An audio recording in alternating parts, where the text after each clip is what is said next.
Hi. Wow. Crazy seeing you here twice in 1 week. Hello, everybody, and welcome to Rime of the Frostmaiden. Icewind Dale. I know that's reverse. We're going to reverse it back. Icewind Dale, Rime of the Frostmaiden. This is our first episode. If you've never been at a Quest and Chaos stream, this is going to be a very interesting time for all of us. But before we get to the game, I got a few announcements and also introductions, because there are some new people here. Some that you haven't seen, some that you haven't seen in quite a while, and one that you see quite regularly on Tuesday evenings. Let's begin with that person. Say hello, wonderful person. Tuesday's me. Hello, everyone. I am Thomas. I am one half of the ownership of Quest and Chaos. Yeah, I guess whatever. I started this, and if you are returning, welcome back. Thank you for joining us. I get to play a game. If you are new, welcome. I get to play a game. Yes, usually Thomas is on this side of the screen, not this screen because social distancing, but his own screen. Yes. We'll popcorn it to someone else. Thomas, who'd you like to introduce next? I think Matt would be a fantastic intro. Hello, everyone. Hi. Excited to play in this one. We have an amazing cast. Look at this amazing, beautiful cast. Usually play at the Mondays 2-shot that turned into a 14-shot.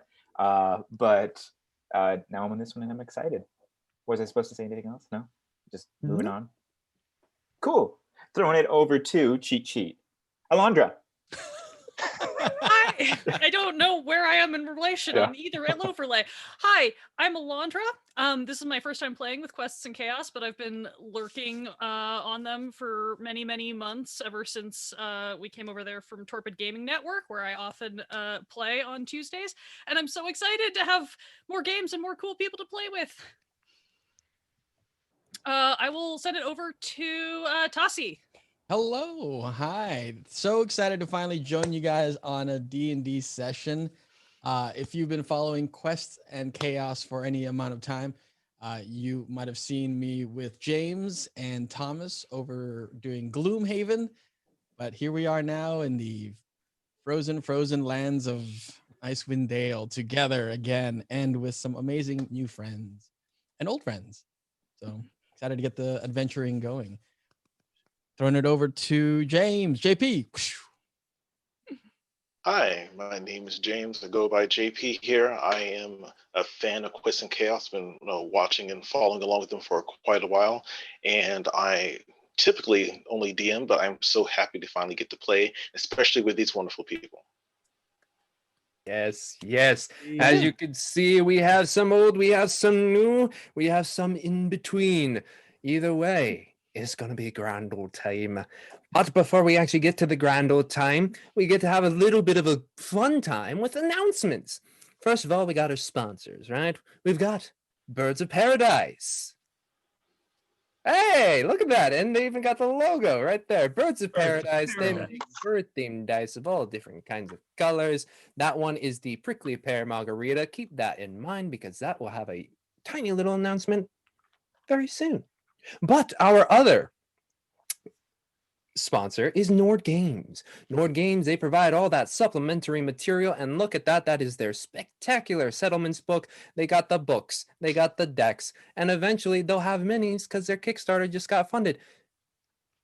Rewind. Woo. Speaking of Kickstarter, Birds of Paradise, I believe they're like 95% funded with their Kickstarter, y'all. Oh, they are 100% funded. 100% funded. Let's just, I'm going to click the link here. Everyone else can click the link. I just want to see how they're doing. How many days are left? How many days are left? 6 days to go. They're at 11,365, which means they are very close to unlocking those pins. Yes. And those pins I need. They are adorable. They're basically birds on top of D4, D6, D8, D12, and D20 dice, and they are adorable. And they come, there are stickers right now, but if they reach that stretch goal, they'll become pins. Yes. Add to your jewelry of nerdery. So, those are our two sponsors, and both of our sponsors, we're having a giveaway today Birds of Paradise will be giving away that Prickly Pear Margarita dice set, which will be fan-freaking-tastic. And we're going to be giving away that Spectacular Settlements book.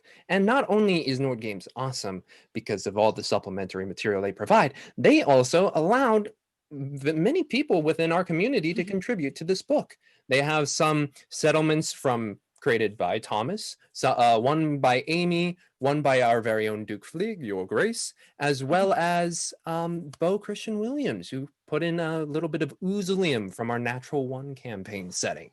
So yes, and if you win that, it is all available to you. Unfortunately, no spoilers for Natural One, but hey, get what you can in these times without Natural One. Yes, that is the book. Oh, and some quotes from Thomas. It is, quote, super fun, end quote. Quote, an engine of creativity, end quote. Yes. So, if you don't win the book, check it out later. Let's see. We have tonight at 6, I do believe, Great Dane Society. No, 7. 6? 6. 6, right. They start an hour early. On Saturdays, we're having a double showing. So that will be at 6 o'clock. Yes. Great Dane Society, Call of Cthulhu. Mondays, we will have Dragon of Ice Spire Peak. And then Tuesdays is Chaos Agents. And they will be back this Tuesday after this Tuesday, because we all know what happened this Tuesday. Yes. Is there any other show things I need to talk about, Thomas? I think we can hit straight into bits part of this. Bits. We don't have a lot of bits, but there's some cool things. So first off, NGC 457 with, I don't have the actual bits. I'll have to use I'll get the tokens in a little bit. NGC 457 for 500 bits to the players. That's one inspiration for us. Thank you. Then we have a gift sub dump from Sunset's Brew. Thank you to our friends at the Torpid Gaming Network for dropping in 10 gift subs. That's amazing. Yay. Awesome. Come on, Don't Steve forget Kornacki. that you should go and follow them as well and watch their stuff. All right. Ooh, the Hefner with 500 bits for the DM. Why, thank you.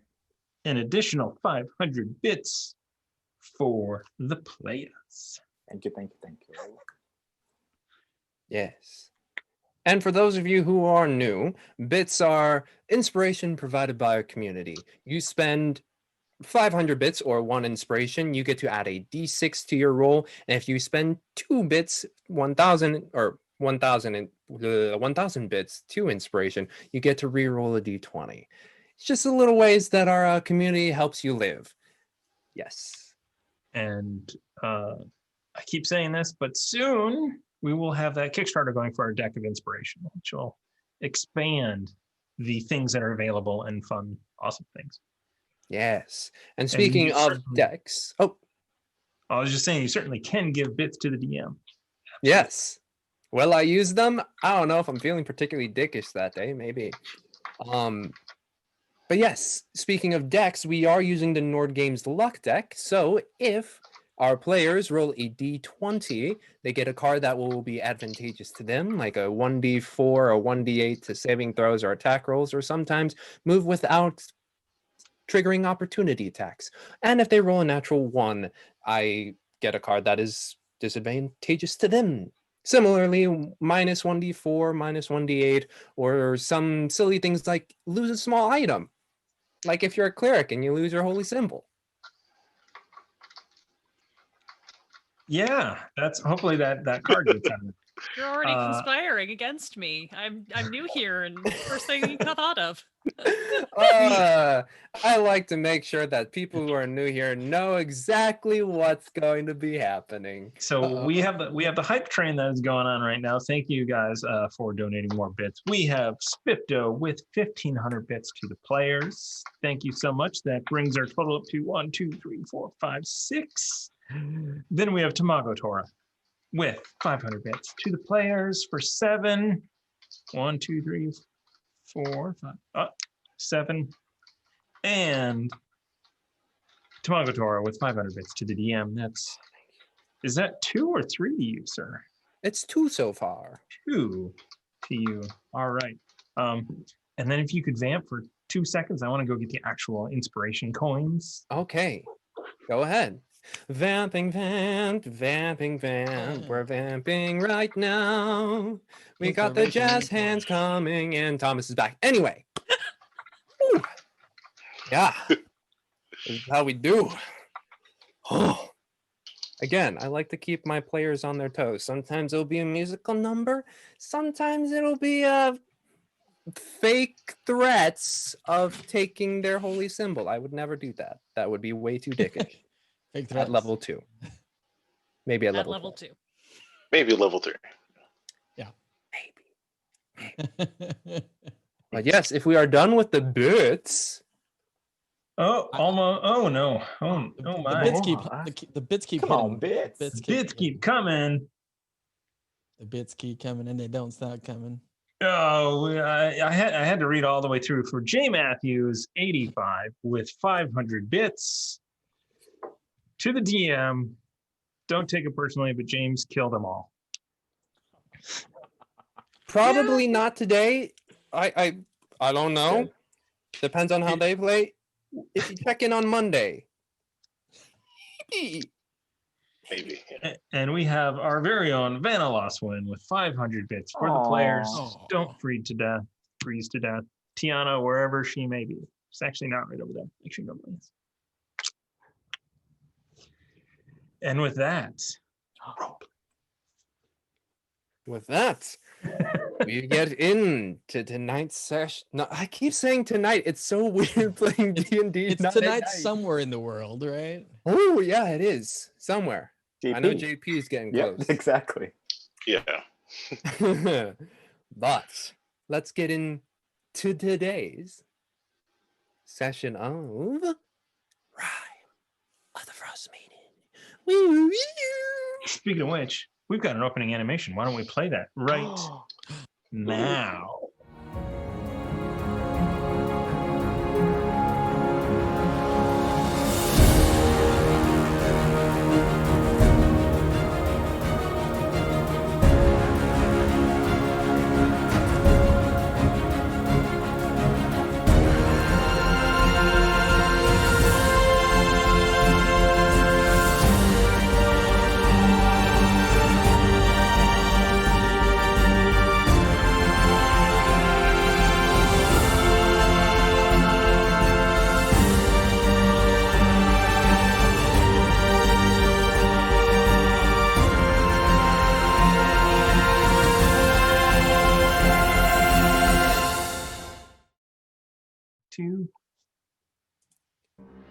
Well, that was our theme song.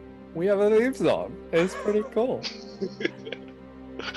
I'm nerding out. Are you nerding out? Who knows? But anyway. Yeah. Let's get into the cold open. I believe music. Oh yeah, any music from now on, I should mention, is provided by Sirenscape. Yes. Yes, indubitably. Yes, indubitably. Welcome to Icewind Dale. North of the spine of the world and west of the towering Riged Glacier, it is a frigid expanse. Few dare to explore, let alone inhabit. But, as David Attenborough says, life finds a way. Frost giants atop mammoths, wolves of impossible size, and nature spirits are few of the denizens that call this unforgiving land home. Even humanoids have found their way north. A mere colony has sprouted into 10 towns, giving them the moniker of 10 Towns. Unfortunately, more than 2 years prior, the fates dealt a cruel hand to Icewind Dale.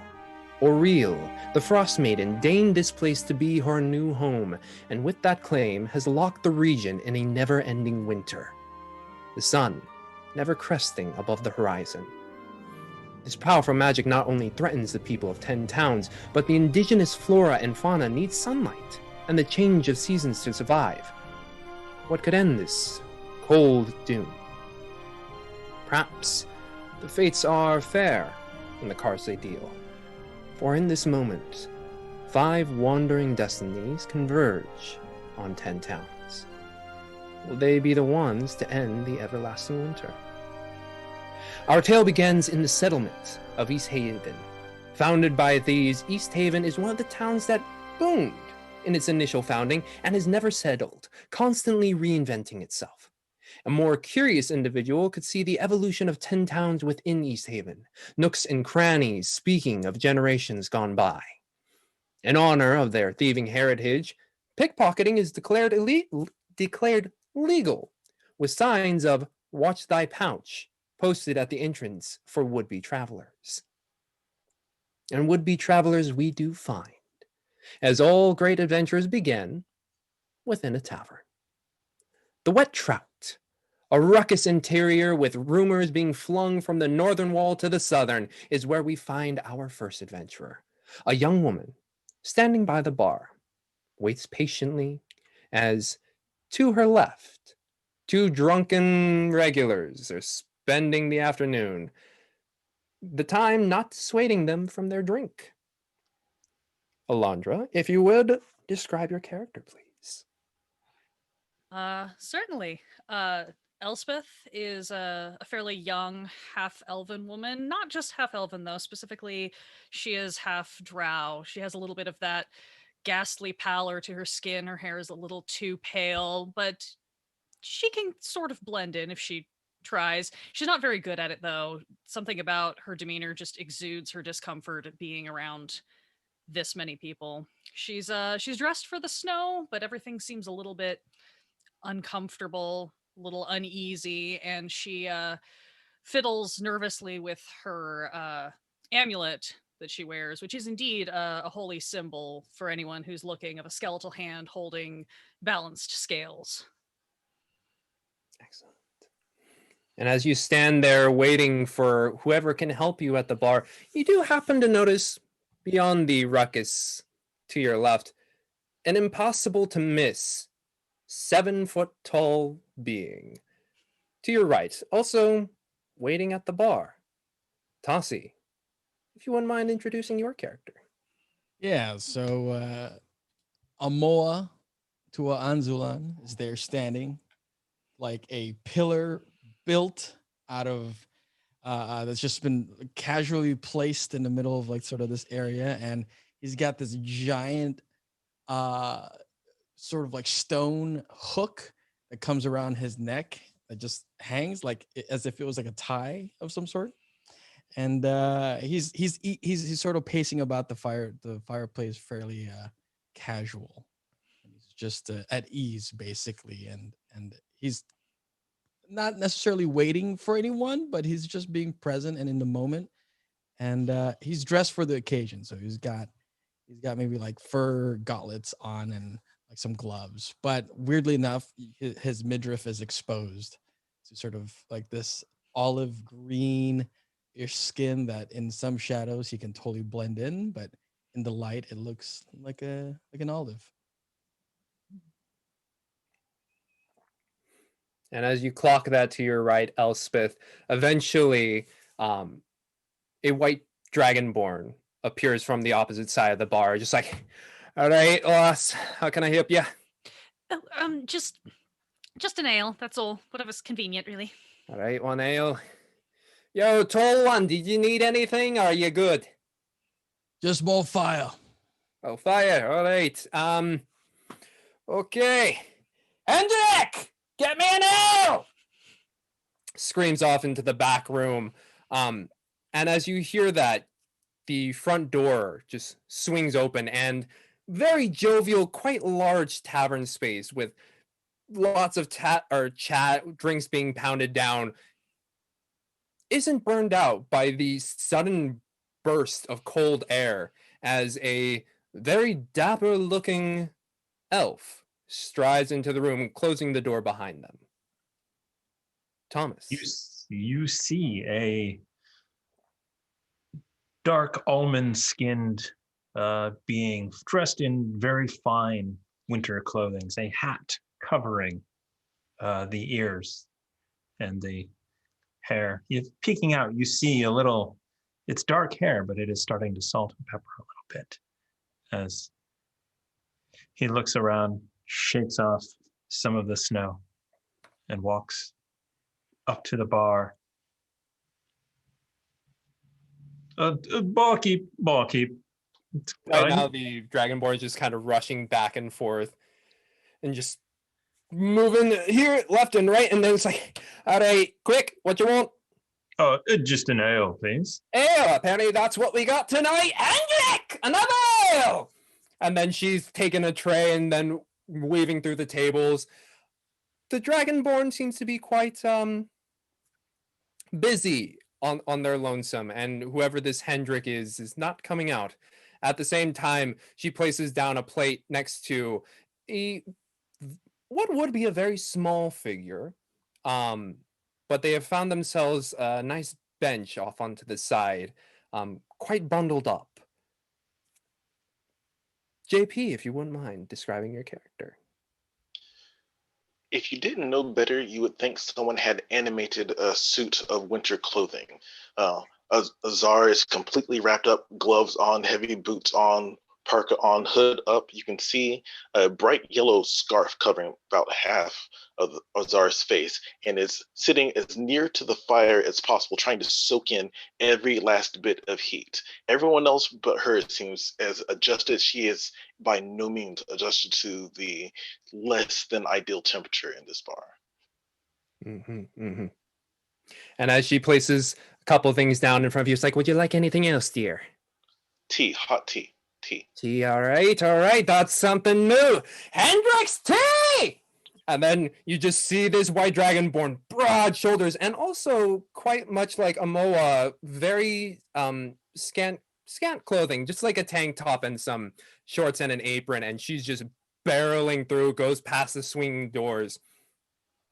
And as this ruckus display is happening, the door opens once more, and striding in with much swagger, Matt, would you mind describing your character?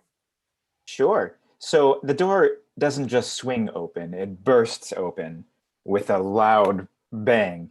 And everyone, I feel like, looks and then has to look down as a 4'9" little, almost looks like a little man, but has like a translucent type of like a bluish hue to their skin.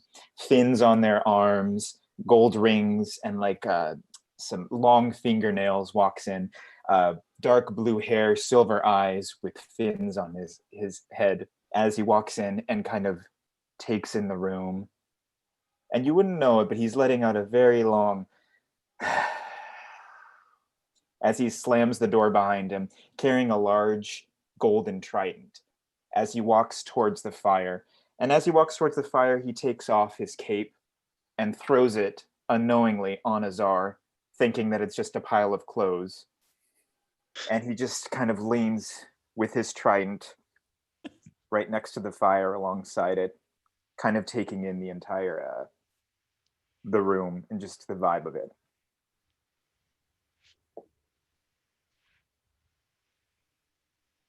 And as you are taking in, you do notice that there are quite a few eyes, not necessarily staring at you, but at what you carry. They notice the rings, they notice the trident. But as you all who are at the bar see quite a few interesting characters come in, White Dragonborn pops out, is just like slams 2 ales down. It's like, I'm sorry, yeah, it doesn't look like we got many seats. Looks like there's some by that cape over there. But find yourself a nice seat and welcome to the Wet Trout. Makes her way off into the back corner to get more orders.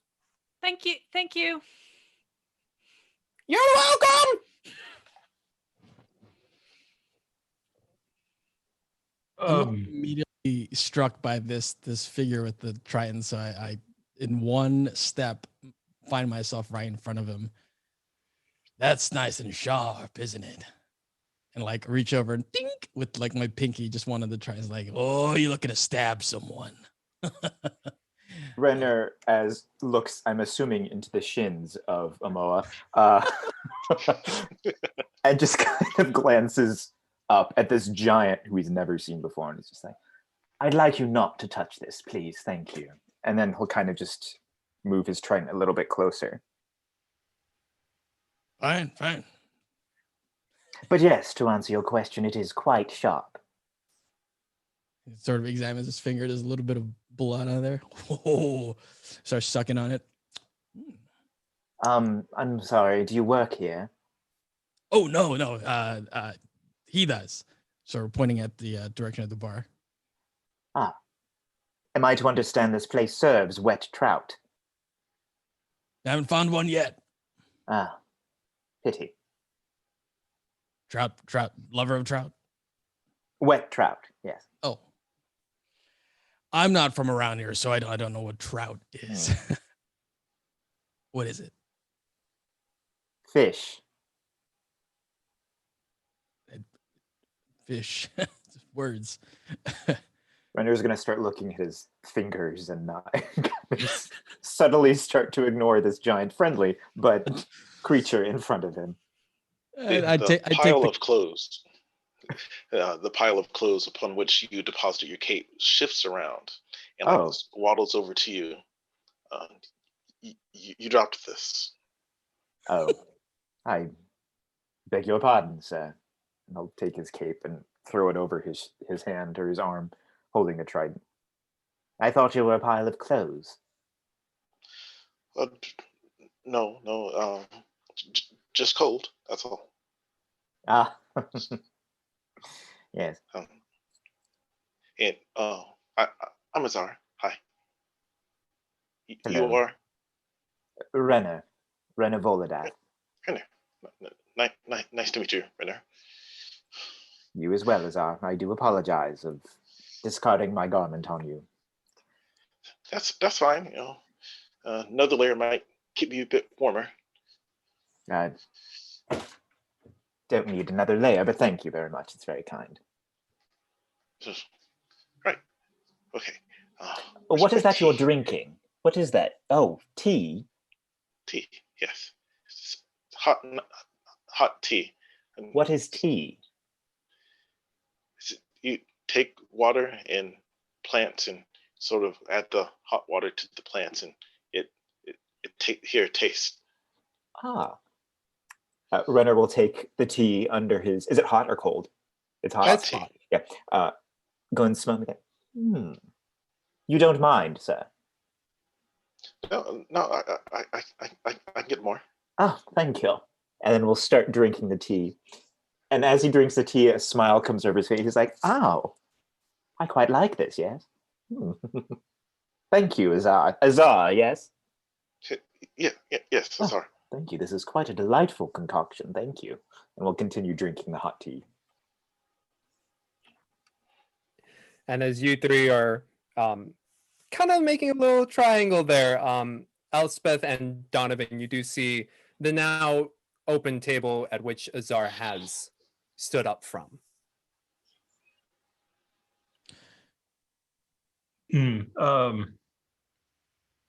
Miss, would you care to sit at the table? All right, certainly. Thank you. It's very kind. Yeah. This is tables are safer. Yes, I certainly prefer having my back to a wall, as it were. So we both kind of walk over and try and get our backs to the wall. Right. Sorry, I think either way, it doesn't really matter, I suppose. You go ahead. You be my guest. Of course. Yes. So what brings you to here? You a local or? Oh no. I'm on an adventure. Oh, how delightful. Yes. I figured I was just tired and bored of where I was, so I thought I wonder what this place is like. And that's where I am. Terribly fascinating. I've never heard of anyone going on an adventure just for fun before. That's my father was a great adventurer all kinds of quests and things. Heard many stories from him, but I think he was mostly in it for the money and the outlandish stories. So, Yes, I found call to get just boring, so I figured that I would, just leave town, see what life was like. fascinating. Yes. All right, What then. what brings you to really the edge of the world? Oh well, my father. He's missing. Sort of. That's probably a light way to put it. He didn't come back the last time he said he was going to, and nobody seems to know what's happened to him. And don't think anyone else is going to go looking for him. So I guess I'm going to now. It's quite different from where I grew up. It's a bit of a change. So we'll see what happens. Yes. Your father came here. Well, that maybe not here specifically. The last he told me, he said he was going to the frozen north, and this certainly seems to fit the bill. Interesting. Other people out for adventure. Fun. Oh, very fun. I'm so sorry, manners. I'm used to knowing everyone. Oh. Elspeth Linkfist. Oh, yes, very nice to meet you. Donovan Chambers the Third. Oh, delightful. It's a pleasure. Oh, And she will you just too, awkwardly yes. sit back and just start nursing this ale in the wow, I've expended my talking for the month sort of way. And I kind of lean back. Donovan leans back and he's like, "This is the eclectic group of individuals around here. A dragonborn behind the bar, a tall person, a short person with wings for ears, and a pile of clothes. Very interesting bunch. Oh my goodness!" And at this point, so Donovan takes his big furry hat off and sets it down, and you notice he doesn't. At first you thought he was an elf, but he has regular ears.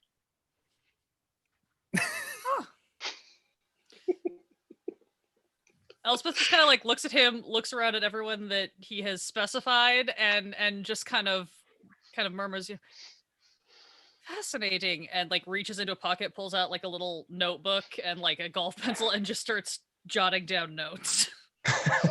Oh. Those people are arguing, or that one just stole the other one's tea. Fun. Well, I mean, I've seen about 4 people get pickpocketed since I came in here, so that's not really that surprising, honestly. Oh. That's why the sign over the bar does say, watch your purse. Right. Yes. As he kind of pulls in sort of his. You don't hear any coins in the coin pouch, but. Notes. Azar, as you turn to look at your table, it has now been commandeered by 2 people. Azar just goes over to the table and just grabs another seat. Says, "Hello, hi, Welcome." Hello. Hi. I'm Azar."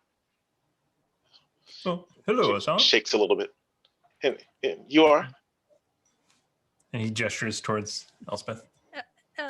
Elspeth, new in town, which seems to be sort of the theme for me this month. Pleasure to meet you. Nice to meet you too. Why is it so cold here? Because it's snowing? Yes. Snow. You see Terrible thing. But the longitude of, or is it the latitude? I don't know. The further north you go, or south, in fact, if you keep going that way, it gets colder as you keep going. This seems quite unreasonable, though. It's a bit excessive, I think. I mean, we're inside and it's still freezing. Well, there are stories about some sort of horrible ice curse that might have something to do with it. I'm sorry. Ice curse? Are we in earshot of Elspeth, myself and Amoa? Yeah, I would say you all are getting like within a pretty comfortable range with one Okay. another. In hearing the words "ice curse" come out of Elspeth's mouth, Renner will look up from his tea, well, Azar's tea, and then and then kind of turn over to be like, "Ice curse," and then approach the group of Elspeth, Donovan, and Azar. Meanwhile, knowing that this might be a long night because now I've heard it as well, I take a step over to the barkeep and was like, just keep the tea coming to that table. And the rush over is like, oh yes, I can do that. Oh, Hendrix, another tea. It's a secret. Oh, Do that tea. right. I got all right. And I sort of like take another 2 steps and find my way looming over the table, but not in a scary way, but just kind of like, hey, I'm Amoa. Yes, we've established that. I'm sorry, did you say ice curse? Yes. Sorry. I thought that was sort of a known thing. That we've got books about it at the convent, or not books. Books might be a strong pamphlets, letters, things. I don't really know all of the details entirely. But there's stories about, some sort of curse involving the weather or something like that. I was hoping to research it a bit more now that I'm here. And Elspeth is just kind of looking around as everybody kind of converges on her, just like, what did I do? What I made a mistake. What did I say? Am I to understand you're a scholar? Yes, of a sort. That's a way of putting it, I suppose. Please enlighten me on what you know of this ice curse. Does it affect waters and oceans as well? Hey, God, how much do I know about this ice curse, other than having heard of it from my dad? Roll me. I'll do this fair. Yeah, I would say roll me. I know everything. First roll of the game. Roll me a history. Oh, how exciting! Yes. History? All right. 14. Okay.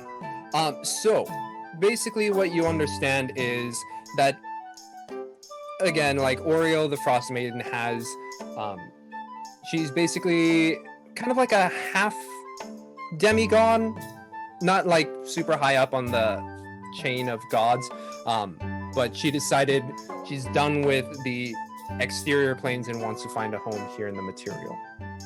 And she decided that Icewind Dale was going to be hers because it was, for some reason, the choice. What you do know is that for the past 2+ years, basically, she has been casting magic on the land that has made it frozen or not frozen, but a never-ending winter.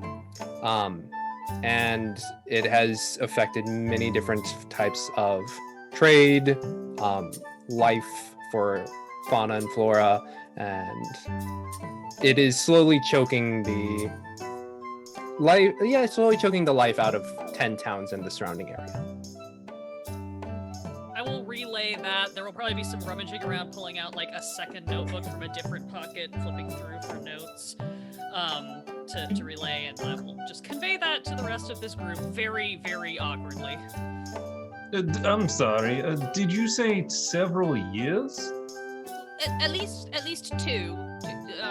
Something in the range of 2 to 3. It's more precise. Oh. Does that mean something? Oh, I was just hoping that this cold was, a month or 2. Well, I mean, it used to be, from what I can tell, and now it's just all the time. All the time. Is always going to be like this here. Well, that's generally what a permanent winter means. Permanent meaning forever. That is quite interesting. Zara just shivers at the thought. Elspeth just kind of pushes her ale toward Azar. She has stopped drinking it at this point. That is interesting information. Thank you. Well, if it's going to be this cold, I might order some of that tea. My goodness. And as you cough, Amoa, you see the white dragonborn be like, just like slowly walks over and tries to do it at a pace that is less than her quick pace, but just like drops it. Oh. And then she That, actually runs back. I am keeping a tab on all of this, by the way. Before she leaves, Renner will pull out, assuming he has it. I don't know if it's been stolen, but a gold piece from his pouch and be like, "Thank you, barkeep," and then throw it at her. Like kind of fling the coin at her if I have one. You fling it, and she misses it, and she's like, looks at you with piercing pale blue eyes, and like it was like a kind of a general like half crack smile, kind of just gets into a scowl, grabs it, looking down at you, and then trudges back to the bar. and You seem to drop a lot of things. You should be more careful. I agree, Azar. I agree. As Donovan goes to drink his tea and looks, does Azar have tea? There's a round of would tea presume for so. everybody. So I will actually pass out the tea to everybody. Here, your tea. Tea. Oh, for you. Oh, thank you. And he reaches up to Amo. Tea for you, sir. Thank you. You can sit and join us if you would like. Is there a seat at the table, or do I just sit on the table? So it's a regular table with like a bench towards the wall, and then two in the like main, two more stool-like seats seated about. There is not a fifth seat. Okay. So he sort of like looks around and opts to just kind of put his back against the wall with like, a leg up. So he's looking kind of cool, but also like making sure that he sees the door. He's like keeping a vigilant eye out. But also like, he's present, listening in, like, good tea. Are you expecting trouble? No. Yes, you are. I always expect trouble, because you never know when What it does happens. trouble look like for you? A brigand or a somebody out to steal what isn't theirs. Oh, then no, I'm not looking out for trouble. Just enjoying the fire, hearth, some good company. So what is that round your neck?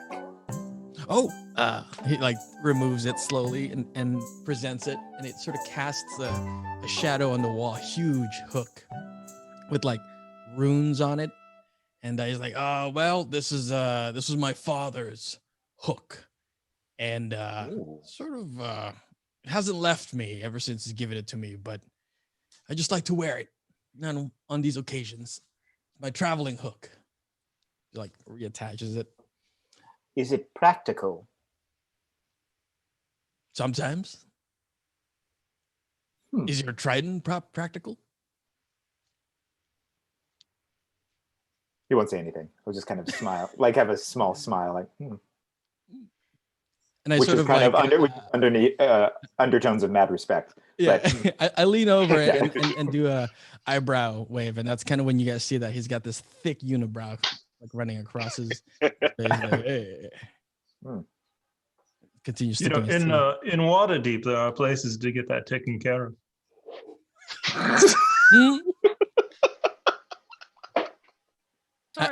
Moa has no idea. He's like, anyway, I tell you, we all seem to be, well, I guess not locals.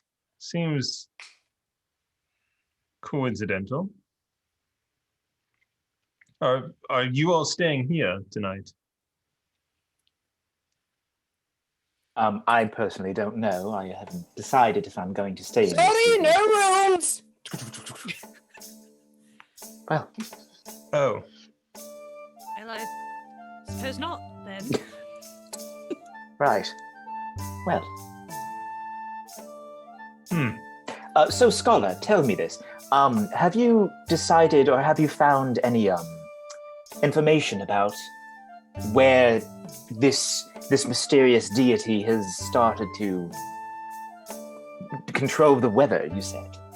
Yeah, I mean, she's, yes, apparently she's decided to make the 10 towns her new domain. Somewhere on this realm. Most of the gods, the demigods, they create their own sort of pocket dimensions elsewhere, and they just pop in and out when they want to, fiddle with our side of the universe. But Right. apparently that's not enough for Aurel, so she's here now. I don't know that anyone really knows where she is. I think she just sort of appears sometimes to claim sacrifices or make demands or whatever it is that deities do when they come down. I wouldn't know. All the ones that I'm familiar with generally stay out of things for the most part. Well, and have no land dwellers, have no land dwellers decided to stand up against this deity? Well, as best I can tell, all the ones who have died. Ah, So it's not unheard of, but it's not been successful, at least from my understanding. I'm very new here. This is all just what's come back to the convent by way of other information. My father, he was the adventurer. He's the one who knew about these sorts of things, and I haven't spoken to him in some time, so... Well, thank you for the information. Of course. Happy to help, I suppose. How experienced of an adventurer was your father? Oh, he's fairly infamous, I believe is the word to use. Infamous, yes, probably. Very, very powerful. Eldritch Knight named Alvide Linkvist. I don't know if anybody else here has heard of him, but in our neck of the woods, he was pretty well known. Well, why infamous? You said infamous. Oh, he liked to go places that nobody else liked to go to. That's sort of how I happened, as best we can tell. So, You happened? yes, he went on a 2-year-long adventure to the Underdark and came back with a baby. Hello. Oh, that's nice. So, yes, but he used to get into those sorts of things, go to all kinds of places that nobody else wanted to be, and again, mostly for the money and the bragging rights, I guess. Which is why it made perfect sense that he could be here, because I don't know who in their right minds would come here on purpose with a, angry frost deity turning the world into permanent winter and a bunch of thieves and ruffians. But I mean, to each their own. I'm not judging, just making commentary. Backing up just a little bit. You said money. There's perhaps money to be made. Yeah. I wouldn't know. I'm from the church. We don't really deal with money. Right. But your father liked money, and he came here, which means there's money here. Possibly.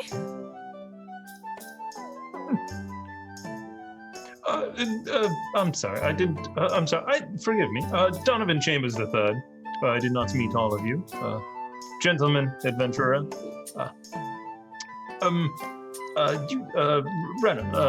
Renna? Sorry. How rude of me. Yes, I did not introduce myself. Renna Volodak, hello. Lovely to meet you all.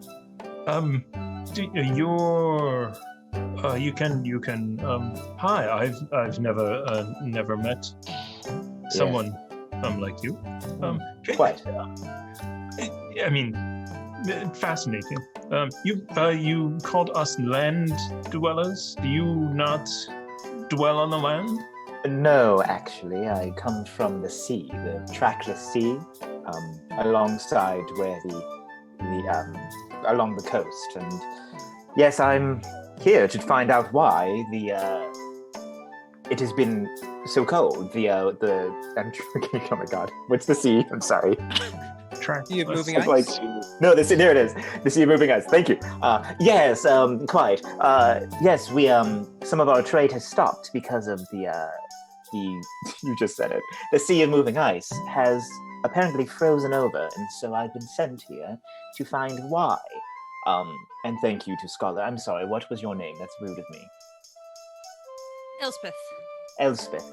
Thanks to Elspeth, I now have information, and now I can head back and tell them what is happening and that we must come and fight a deity in order to maintain our trade routes along the Sea of Endless Ice. Like,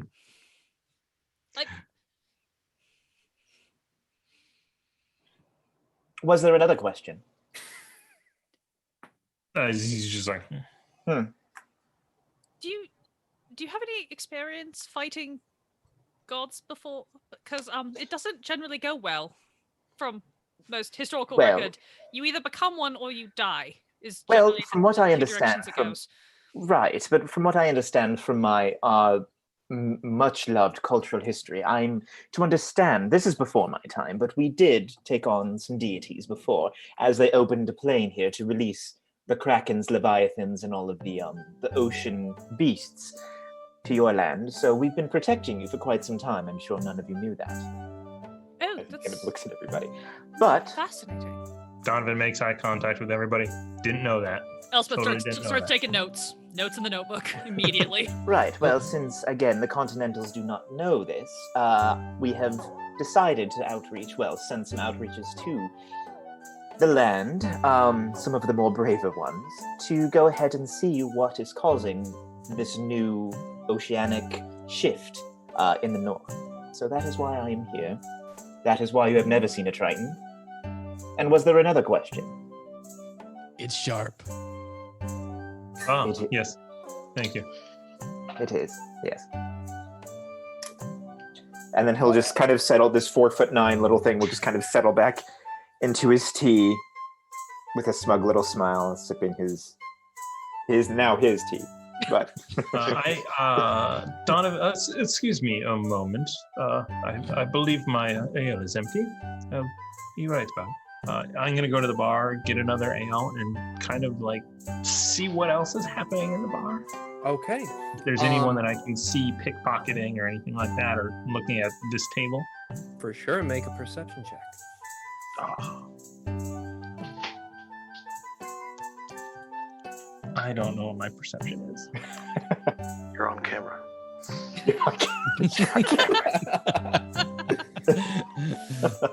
Working at home. Hey, yo. You're on camera. 11. 11. With that 11, being at the bar, the collection of you, mainly the Triton and the very tall Goliath, as well as the walking pile of clothes, is drawing the most attention. And by being in proximity, that the table is getting some eyes. But it's not like the energy has died down at all. It is still very much the wet trout, very ruckus and people chatting up and trying to forget the fact that it is cold as hell outside. I turn back to if anybody is watching from the table, looking over. Probably. I am. Yeah. And I point to the ale. You guys, ale? Does anybody want an ale? It's on me, round on me. Or Yeah, tea. thank you. Ah, yes. Tea. And a round of teas. The Metros, the white dragonborn comes up. It's like, are you gonna stop being a dick about it? That's not me. It was the little one. Oh, those aren't your friends there. We've just met, acquaintances. All right, 5 silver for a whole tea. Slide over a gold. Thank you. Thank you. Hendrix! Yeah, I'm gonna come back just to get away from the yelling. you come back, and as you do, let's see. Roll for initiative. Azar, Donovan Chambers, Elspeth, and Renner. As you sit down, you all do notice about a couple tables away. They're really hidden amongst the joviality. There is one table where there's about 4 or 5 people just kind of huddled about, whispering. Are they in garb, like heavy garb and stuff, so we can't really see? Or what do you Oh no, they're dressed very similar to the rest. Like the hats are kind of off. But yeah, they are a little bit more, not conspiratorial, but more cloistered than what's happening around you. Just keeping to themselves from everyone else. Yeah. So as Donovan returns, he takes off his heavy coat and it's like, oh my God, it's so warm, so hot. He sits down. And he's gonna lean in and whisper quietly. There's a table of others over there. They're whispering quietly, much like I'm doing right now. About us.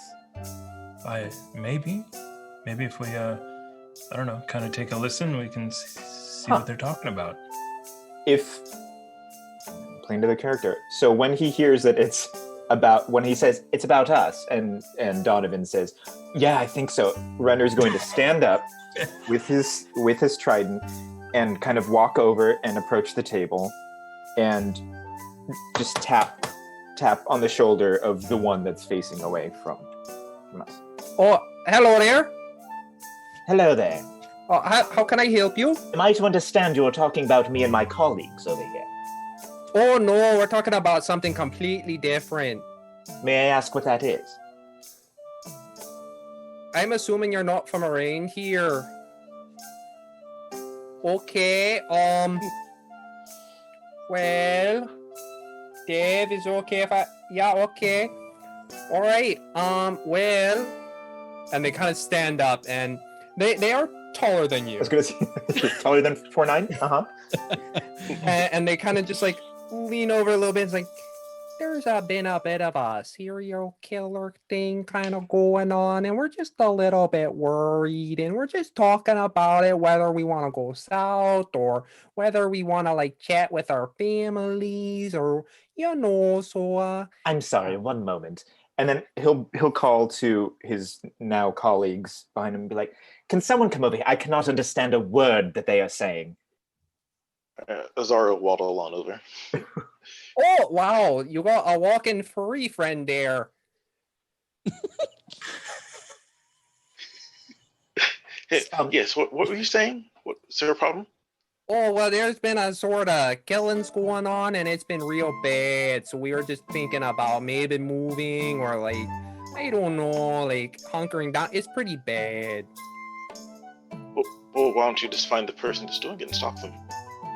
Oh, we don't know who it is. I mean, there's been a killing here, there's been a killing in Targus, and there's been a killing in Bryn Shander. Bryn Shander! Can you believe it? I'm not sure. I'm assuming your walking pile of clothes is not perm around here either. No, this is a terrible place, no. Hey, this is our home. Did you hear that? Our home can be a terrible place. Rose said that we're not really a nice place. It's always dark and cold. Well, yeah, it didn't used to be like that. Was it always cold? Well, it's always been kind of cold until the summers, then it kind of warmed up, but then the summers were kind of short. But then there's like the Frostmaiden thing happening about, 2.5 years ago, and then, it got real cold all the time. Yeah, cold and dark all the time. Terrible. While this conversation's going on, Renner's gonna like poke at Amoa, I don't know if he's wearing a skirt or something, but yeah, like pull down. No, not with the trident, but like with his hand. And just be like, do you understand a word that these local peasants are saying? I don't like. I sort of start laughing because Amoa is really ticklish. it's just this like gravelly, low, like in the rafters laughter, just sort of.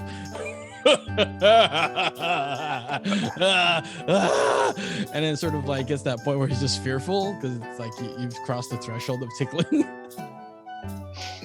Sorry, I know not to ever do that again, but... And then he'll, like, make eyes with Donovan and Elle Smith, like, what is going on right now? It's like, oh, sorry, Renner. They're saying Yes. it's not only it's cold all the time and it's dark all the time. Now someone's going around killing people. Just all the towns. Someone just going around killing people. They don't know who it is, and they're not bothering to try to find them. Well, I mean, would you try and find a killer? That would be real scary, ain't it? I mean, 3 killings all in the cities. It's pretty scary. Well, that's why you go and find them. Well, I know, but that's not for me. You know, I'm just a fisherman. Fish. There it is. Where's the trout? Okay, well, if that's all the questions I have, I'm gonna take a seat right here and probably figure out my future. Excuse me, sir, I'm so sorry again. I cannot really understand you, but please tell me, where have these killings been taking place in town? Well, there's been one here in East Haven. That was a halfling. His name was Bracken. Bracken was the one who died. And then there was, I believe a human over in Targus. His name was Biltram. Biltram, yeah, that was Biltram. Oh, a sad story. Anyway, and there was a dwarf in Brinshander. Yeah, he used to be a glassblower. I didn't get his name.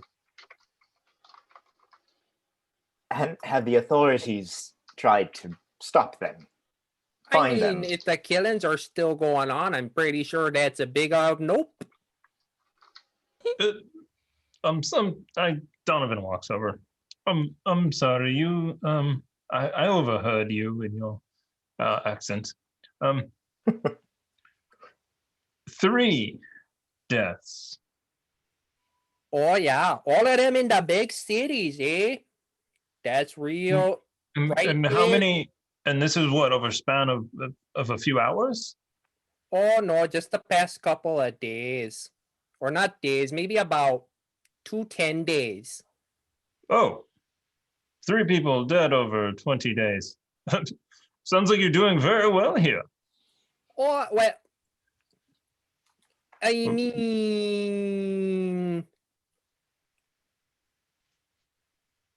normally the dying is of a different sort. Freezing to death, probably, right?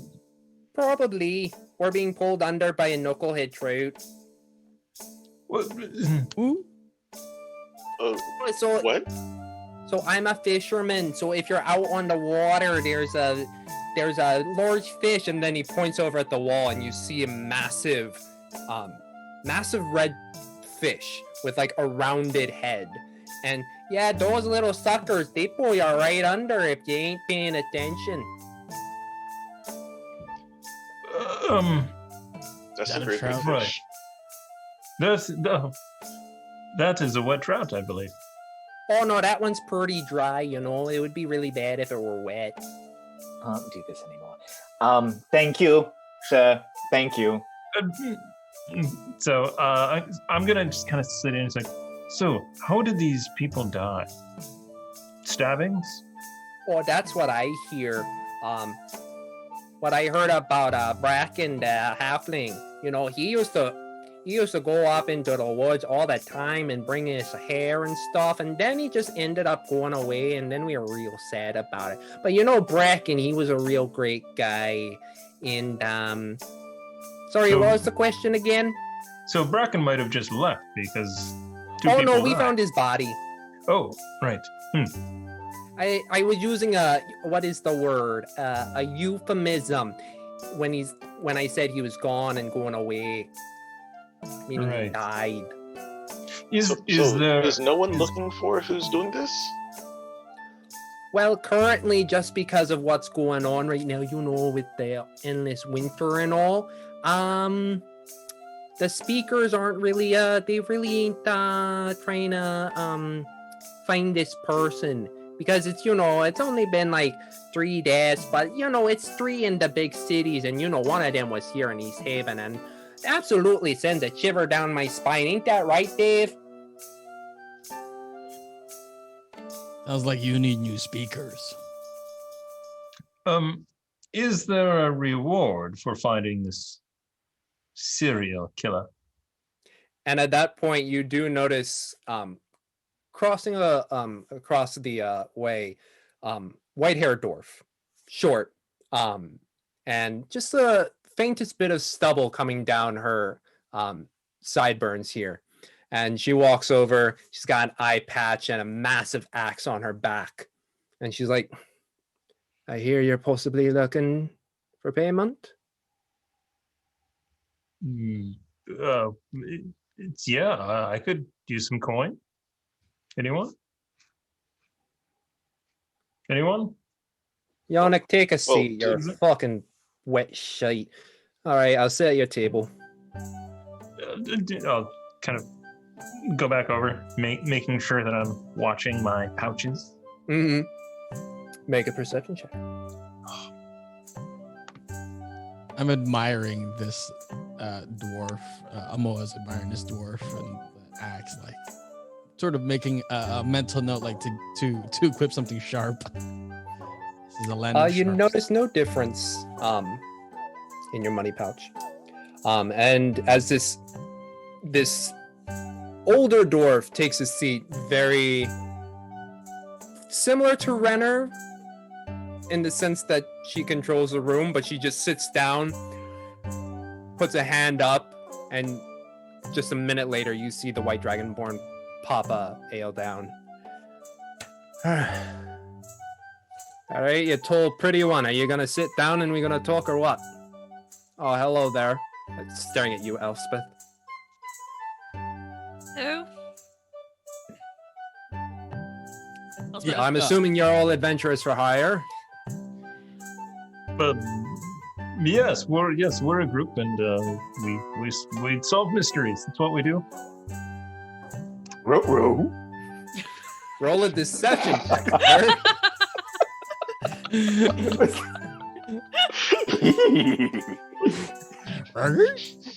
Jinkies, What is my guys? Jinkies, deception? and then all of a sudden, now it turns into the mystery machine, and we're all like, Jinkies.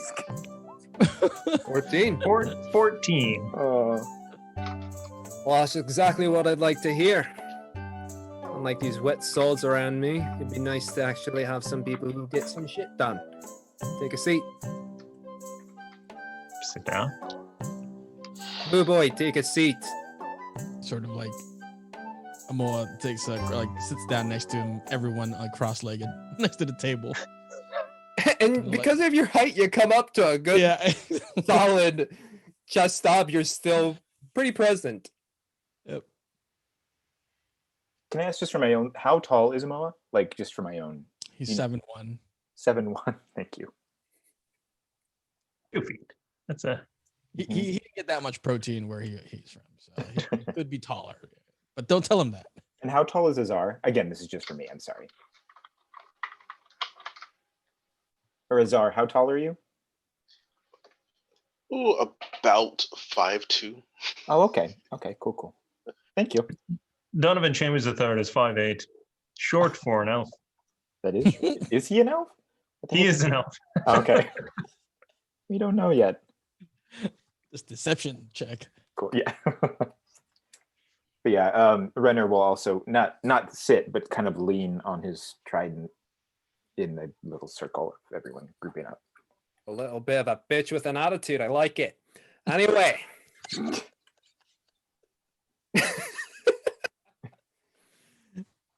So you're curious about the serial killings, huh?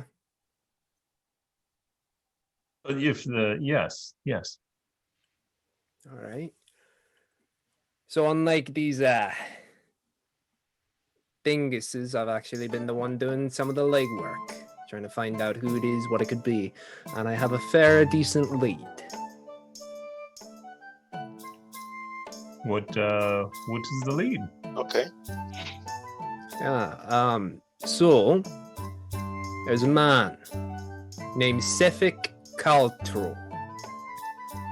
All right. He basically runs security for a merchant company called Torgs, run by Torga Icewind.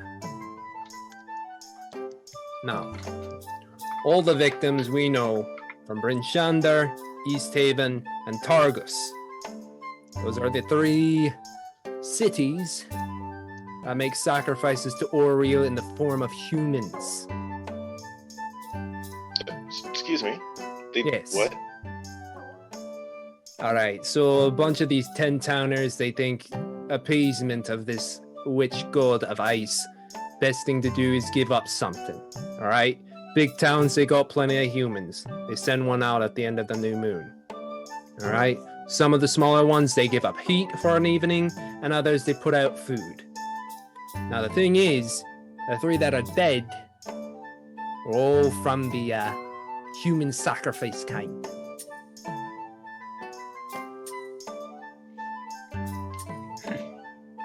So they've been killing people? Basically, it's a lottery system by what I know.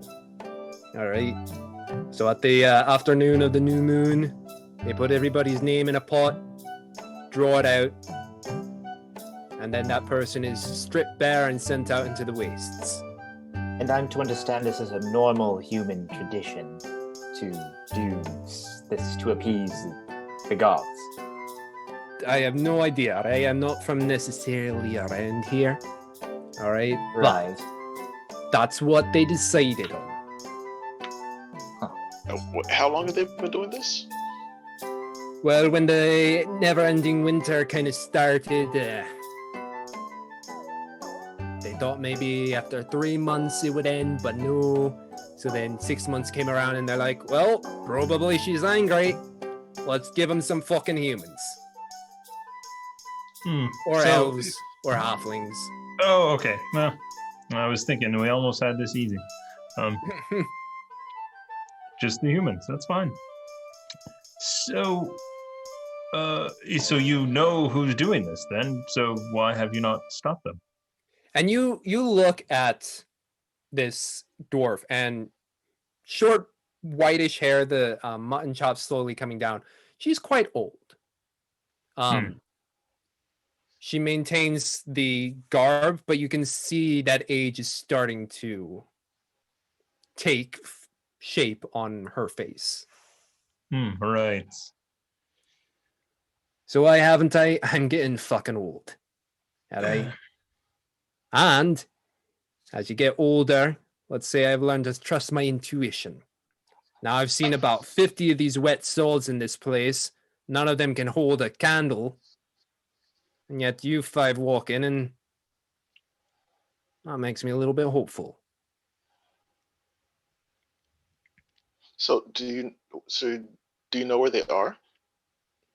Unfortunately, no. So again, Sefik runs security for Torgs, run by Torga Icewind. It's a traveling merchant company. Basically, she puts her goods in some sleds and goes about the 10 towns selling them. So she's on the move. And due to that, Sefik is as well. This whole Please. the whole sacrifice thing isn't sort of a sanctioned situation. It's more of a couple of people taking things into their own hands. No, it is quite sanctioned by every town. Ah, so it is the normal tradition in this area. Why would we interject then? Well, that's the sacrifices. The reason the killings are happening, by my estimation, is these 3 have been getting out of the lottery. Oh, that's not fair. So someone, and I do believe Sefik is the one, going about and making sure they get their fair share.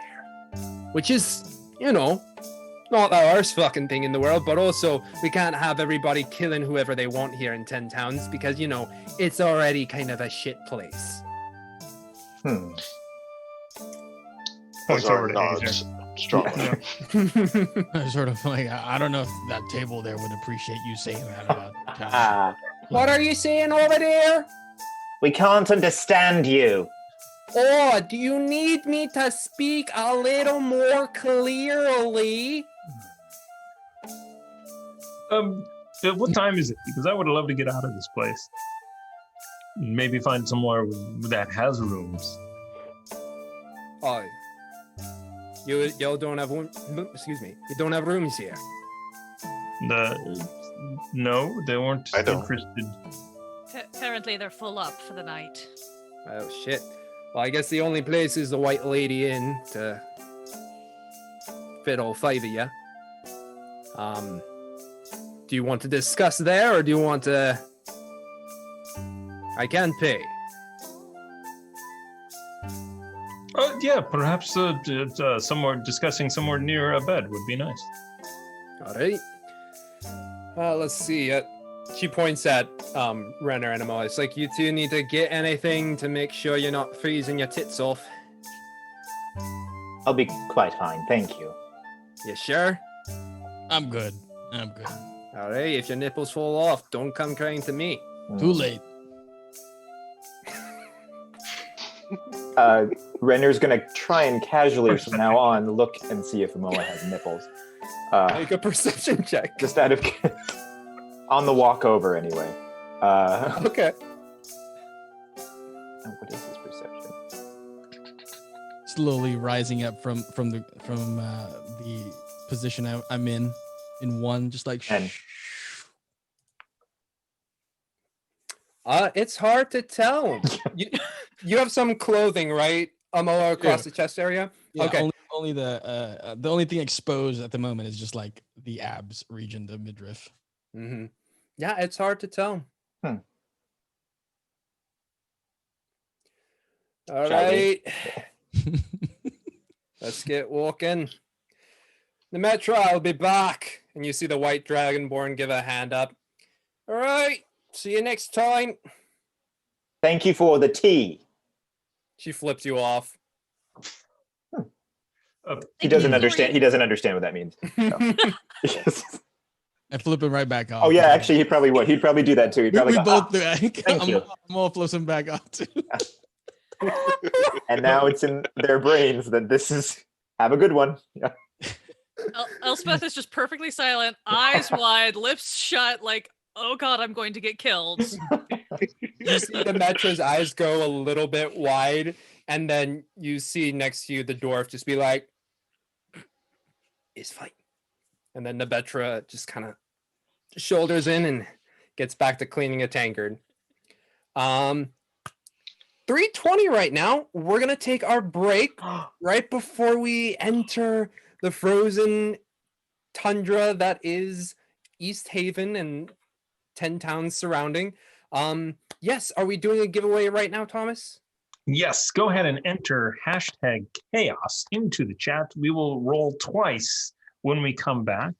But before we jump to break, we have a couple of bits to give out that we want to thank everyone for. This was 53 minutes ago. So the Hefner with 1,000 bits for the intro video. Thank you very much for that. And Sunset's Brew with 1,000 bits for Bitwind Dale. That was also a long time ago. Yay! Thank you. So thank you guys for that. Let me click. I need to click a button here. So #cast in the chat for your chance to win these Birds of Paradise and the massive book that is this spectacular settlement. 486 pages of awesome inspiration. So we're going to go use the restroom and we'll be back in 5 to 10 minutes. Then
Welcome back, everybody, to Icewind Dale Rime of the Frostmaiden.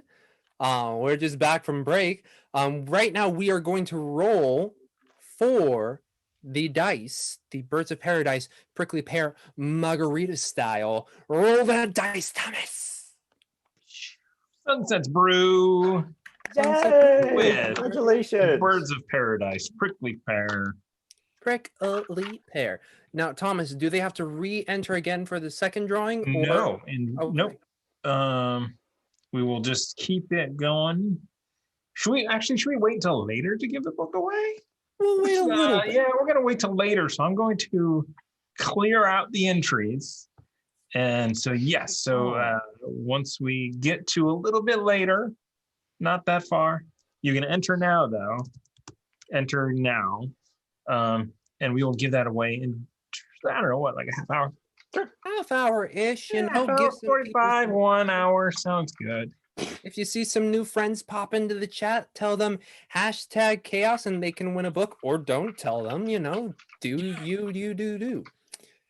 Anyway, so Doo-doo-doo-doo. as you redon, some of you, your cold clothing, you step out for not for the first time, but the first time for our viewers, the first time out into East Haven proper.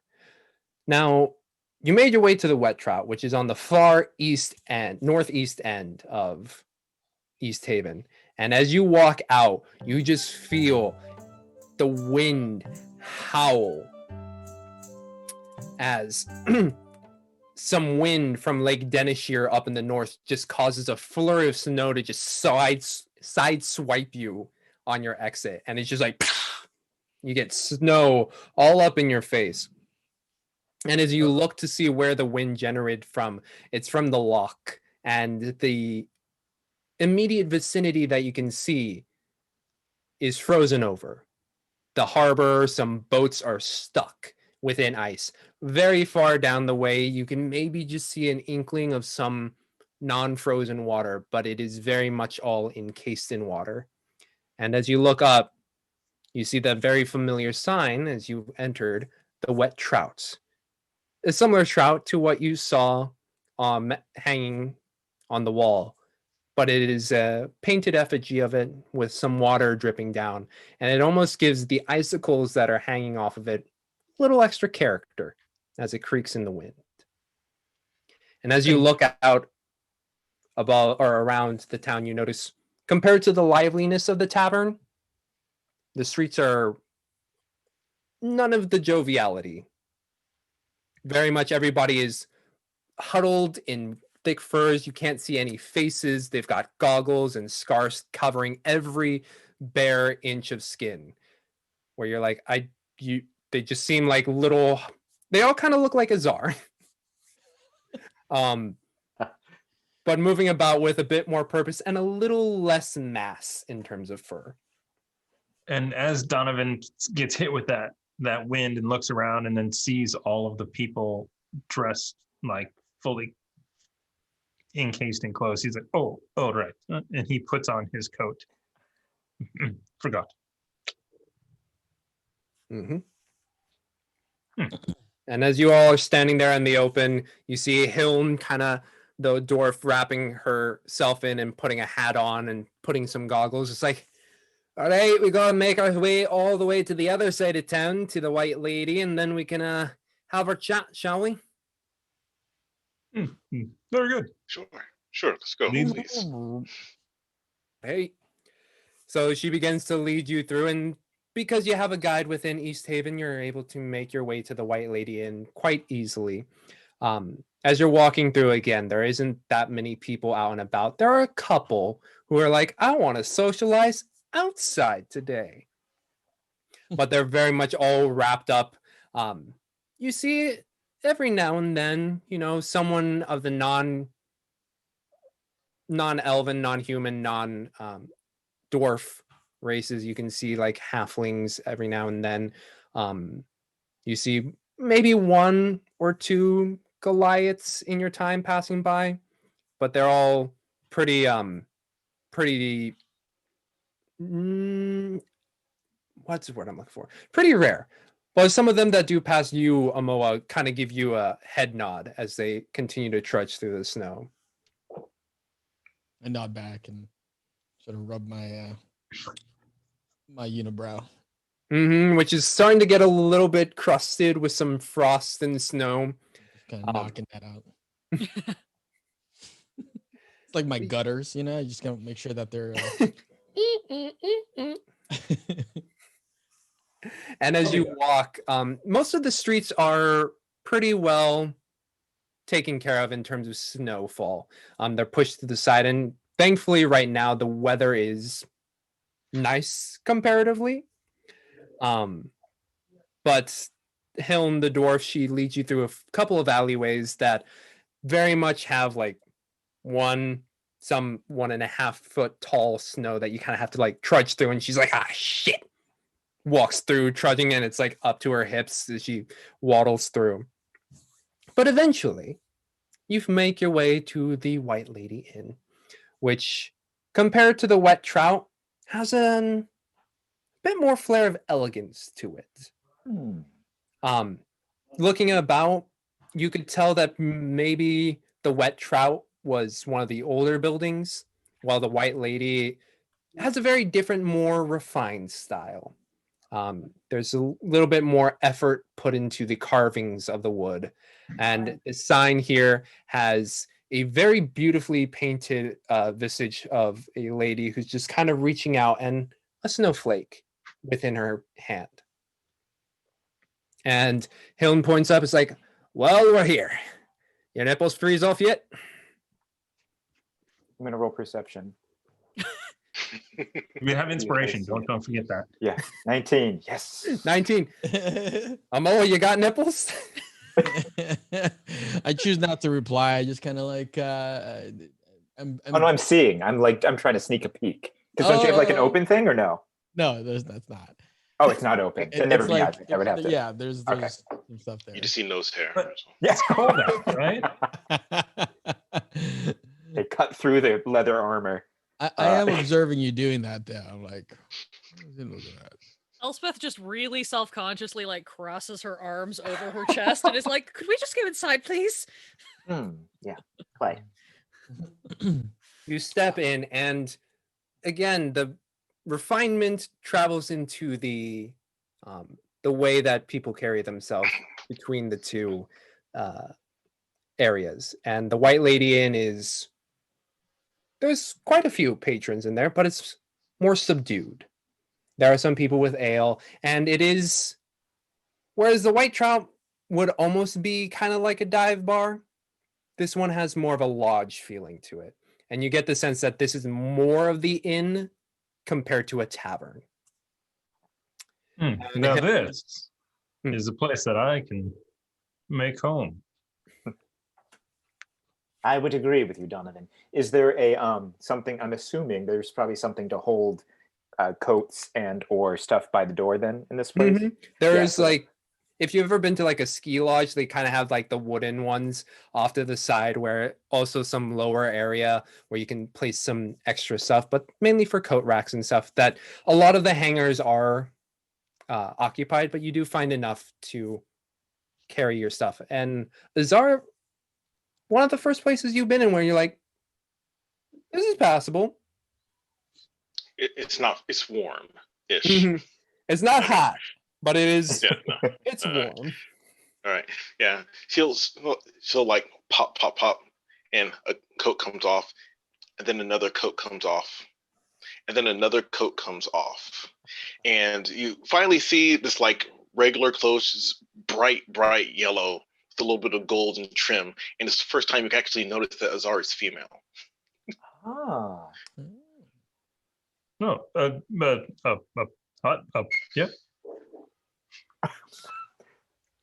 Well, all right. Nothing. I've been presumptuous. That's all.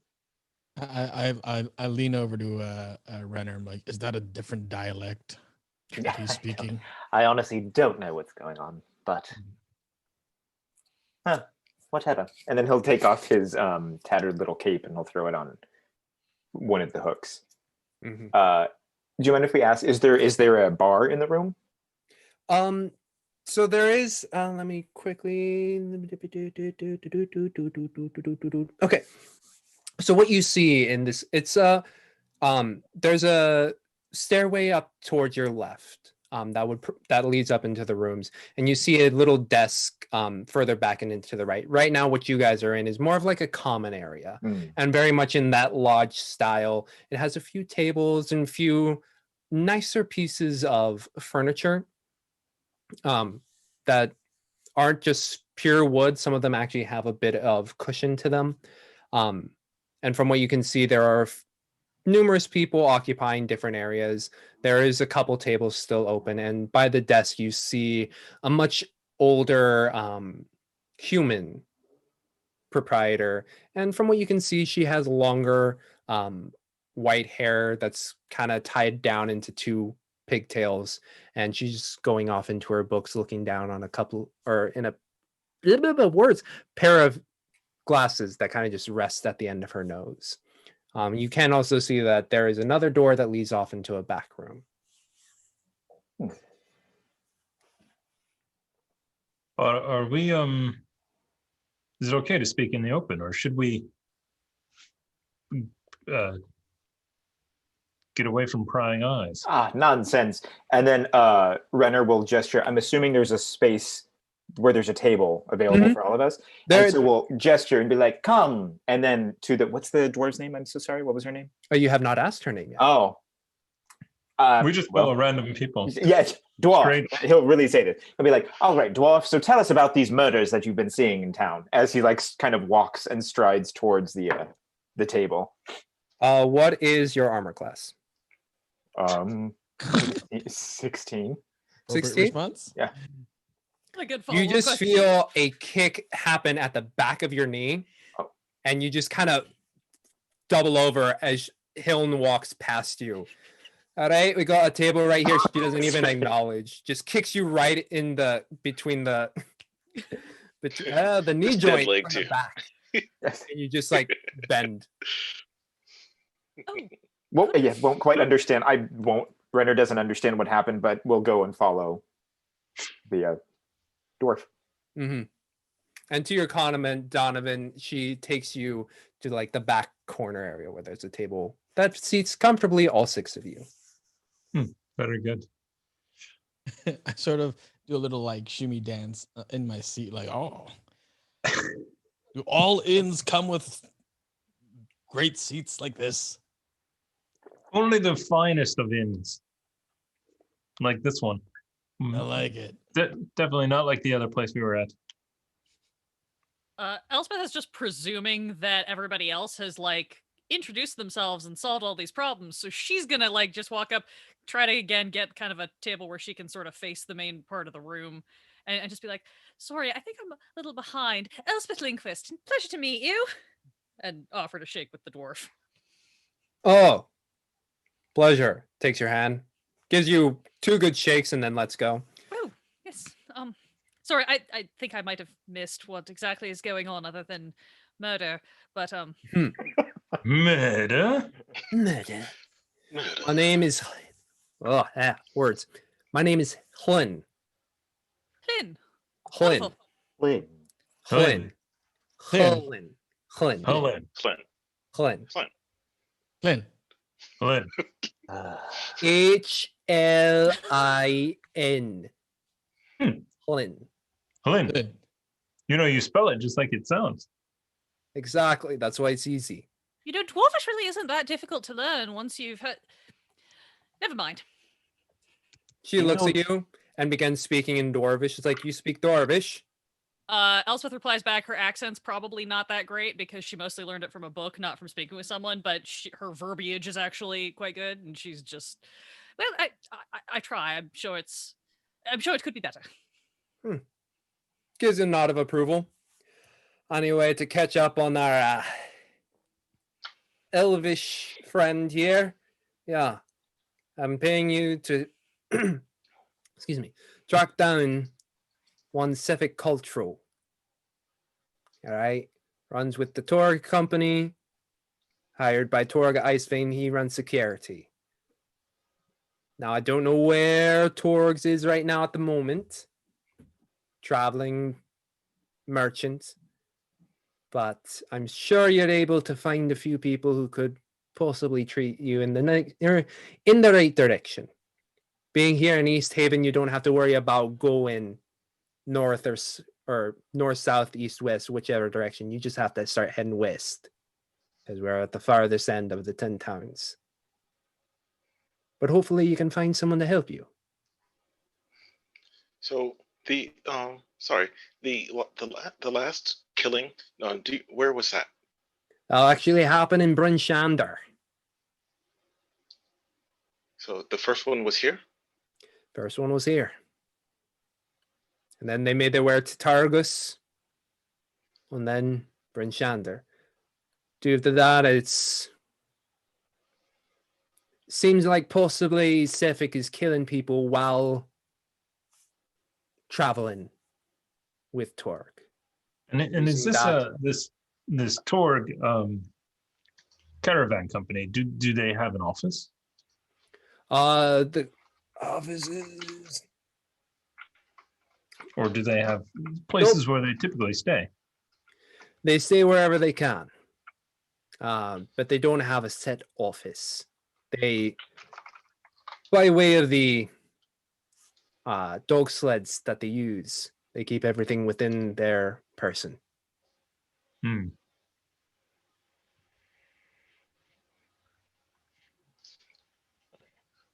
Right. You were going to say something about payment. Yes. So, given that the speakers have yet to do anything, and let's just say I was hired by a third party, I will give each of you 50 gold. Renner kind of To do what exactly? rolls his eyes.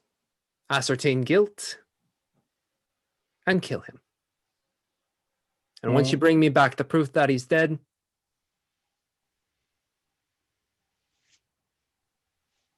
you get all good. All good. We can totally do this. Yep.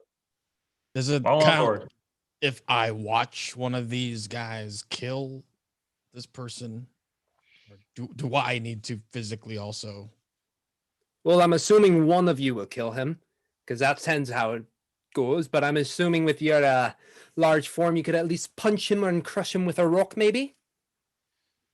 Awful presumption, but okay. Perhaps if we brought him in for justice instead, and then you said we have to ascertain guilt. That seems like something a judge would do.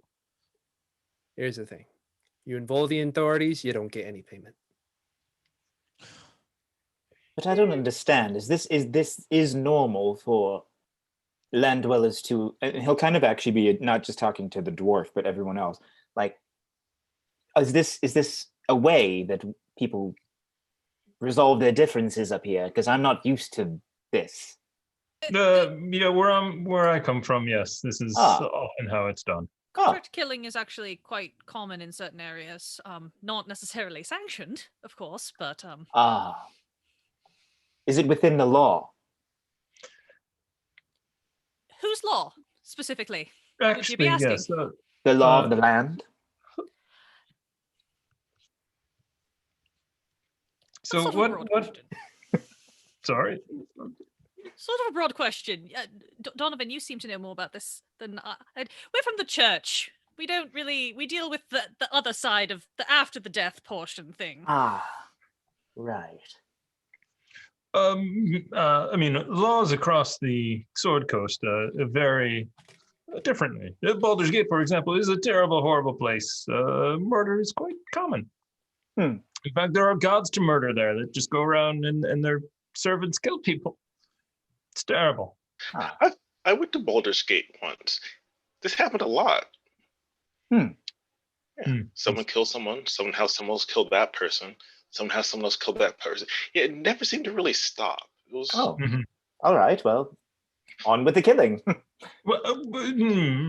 So, you say we're not if we involve the authorities, then we don't get any money. Yeah. Are you sure this is on the up and up? I mean, if we find out that he did it, and I don't see any problem with it. The people said that the people in charge aren't doing anything, so it's a problem. We may as well fix it, right? She just looks around, right?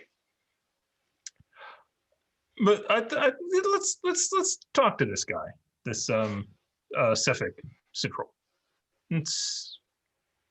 and get him to admit guilt. Right. May I ask, you said that you were hired by a third party. Who is this third party? If I told you, I wouldn't get my piece, my piece of the money. So, no, I'm not going to tell you. Well, it's Zara will look back to Renner's like, it's probably one of the people that he killed. They gave her the money so that she can get someone to kill him. And it's, yeah.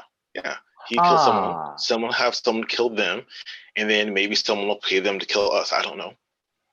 Oh, great. We're in it. Right. How much did they pay you? That will not be privy to you either. And then Renner's going to kind of lean into Elle Smith and be like, I've not encountered dwarves before. Are they always this cross? I mean, I think anybody might be cross, given that, people are getting murdered arbitrarily and the towns are under a frozen permanent winter at the whims of apparently a rather violent goddess. I didn't realize. So I guess we just sort of knuckle down and get on with it. I don't particularly want to be involved with any killing, but as long as guilt is ascertained, and perhaps I could have permission from all of you to make sure some rites are properly performed once we're done, that seems all right, I guess. After all, judgment is not ours, but the world beyond's. Yes. Well, yes, sure. Helen. Yes, we'll do this. We will head off. We will find the Cephik, and everything will be taken care of. Excellent. Do we get some payment up front for our troubles, as we have to grease some palms? And you see Huyn look around. Don't worry, I'm saying it wrong too. Huyn reach into her pocket and she pulls out 10 gold for each of you. All right. There's 10 now. Say it's an investment. You each get your 40 after it's done. And you'll be here? Yeah. It's fucking cold outside. Don't feel like going elsewhere. I understand.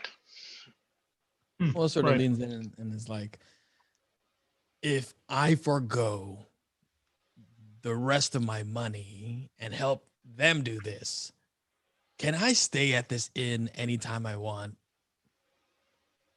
That's not up to me. I don't own the fucking place. Oh.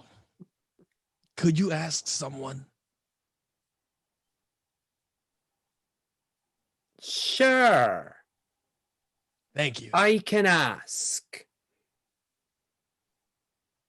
He's just you're sort of satisfied with that and just kind of settles back in his seat. Looks at everyone, just sort of acknowledges. Mm-hmm. All right. Thank you. We need to strategize on our next step. So if you don't mind. All right. Well, I'll be here. Points upwards, walks over to the counter and starts chatting with the older lady there. Right. Whispers in like, this is weird. This is odd. So nobody else just gets approached to go on a contract hit on a killer. That's not a normal thing for any of you, I presume. I can't say. I usually just beat people up, so I've not heard of this. But at the same time, I don't think that we know this person's guilt.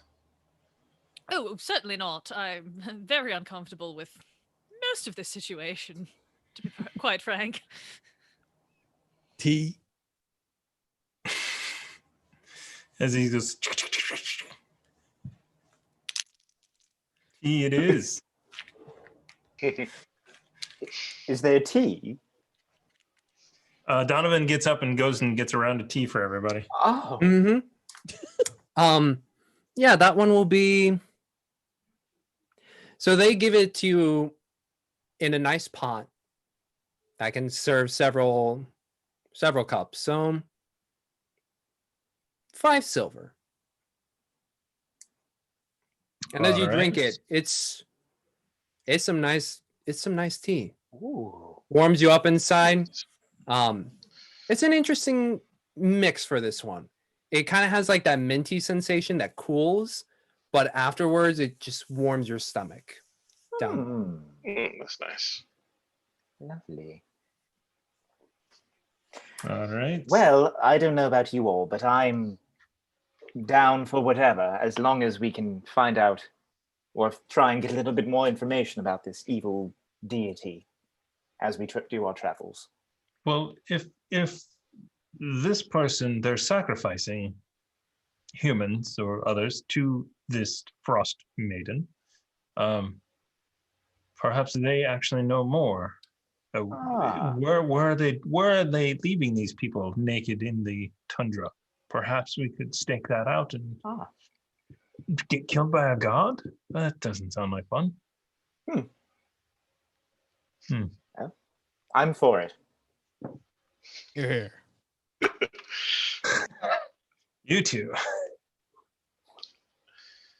Well, I guess we need to find where they are now. I suppose as a first step, finding this traveling merchant isn't necessarily a bad plan, even if we don't pursue killing someone arbitrarily. They do travel around all of 10 towns. They're bound to have more information than any of us currently do. I know I'm here looking for information and people who might have seen other people, so seems a viable first step. Yes. What was the city this Sefik was last seen in? Do you remember? She said they were last in Brinshander. Brinshander. Wonderful. And then Renner's going to stand up, walk over towards the lady at the front where the helm is, and kind of, even if they're talking, we'll kind of step to the side of Helm and be like, "Excuse me, shopkeep. Can you please direct me to..." And you feel another kick in your right knee, bringing you down, and your head just hits the counter. And Clint's just standing there, still chatting. What are they chatting about? Make me a perception check as you were making your way over. Yeah. 21. 21. Just kind of shooting the shit. Lynn was just talking about how she hired that table over there. How it's fucking cold all the time. General chatting. Nothing of real big import.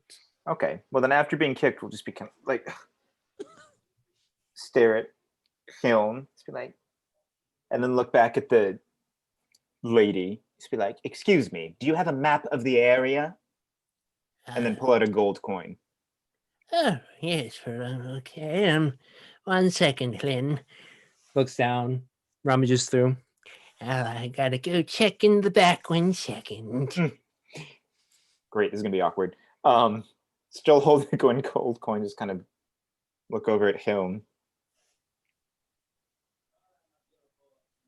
And actually, what he will do is he'll look over at Helm, and then he's gonna let out it's like a whistle noise, but it's more like a whistle you'd hear between a whale and a dolphin. I can't do it, but like this awkward, loud whistle noise while he's just staring at Helm. What he's doing, and just so we all know, he's trying. It's normally like a sign of communication, so it's like you're able to kind of pick up on vibes from someone underwater, but obviously I'm assuming it's not picking Can up we hear anything it from the table? Oh yeah, you hear it. This is awkward. Like, Flynn looks at you, crosses the arms. Was that some mating ritual? don't flatter yourself. Hmm. And they, both of you just kind of turn and just look. Just kind of like giving you eyes up. Or not even two up, I'm like a little bit down. She's a little bit shorter than you. Oh, really? Oh, cool. Okay. Yeah. And that Napoleon complex is even grander here. And then after a moment, the old lady comes back. It's like, I've got an older one here if you want to take a look, and kind of rolls it out. And you see here, we're at East Haven. And then if you follow the East Way, which if you read, it says East, because it leads east to East Haven. The old generation was quite a funny lot, isn't Thank it? you, shopkeep. And then we'll put the coin down on the thing and then grab the parchment from under what she's explaining. And then head and back to then the, she's still explaining, and as you look, and then you take off. and then we'll just kind of walk back to the group. And actually, probably we'll hand it to Elle Smith because he now has attributed her to the one with the knowledge. He's with like, here's a map. Let us find where to travel to next. So, as you look, let me see if I can get a good map for you all. Yeah, as you look, East Haven is pretty much by itself along the East Way on the eastern side. And then it basically goes west from where you are at and branches off to north and south, as well as going further west. And this is me clarifying to make sure that I've tracked correctly with what we've heard so far. We are in East Haven, and the 3 murders occurred. The first one in Targos, the second one in Bryn Shander, and then the most recent one in East Haven. The earliest one was East Haven, Targus, and then the most recent was Bryn Shander. Okay, so it jumped over. Great. Just making sure I'm reading this map correctly. Wonderful.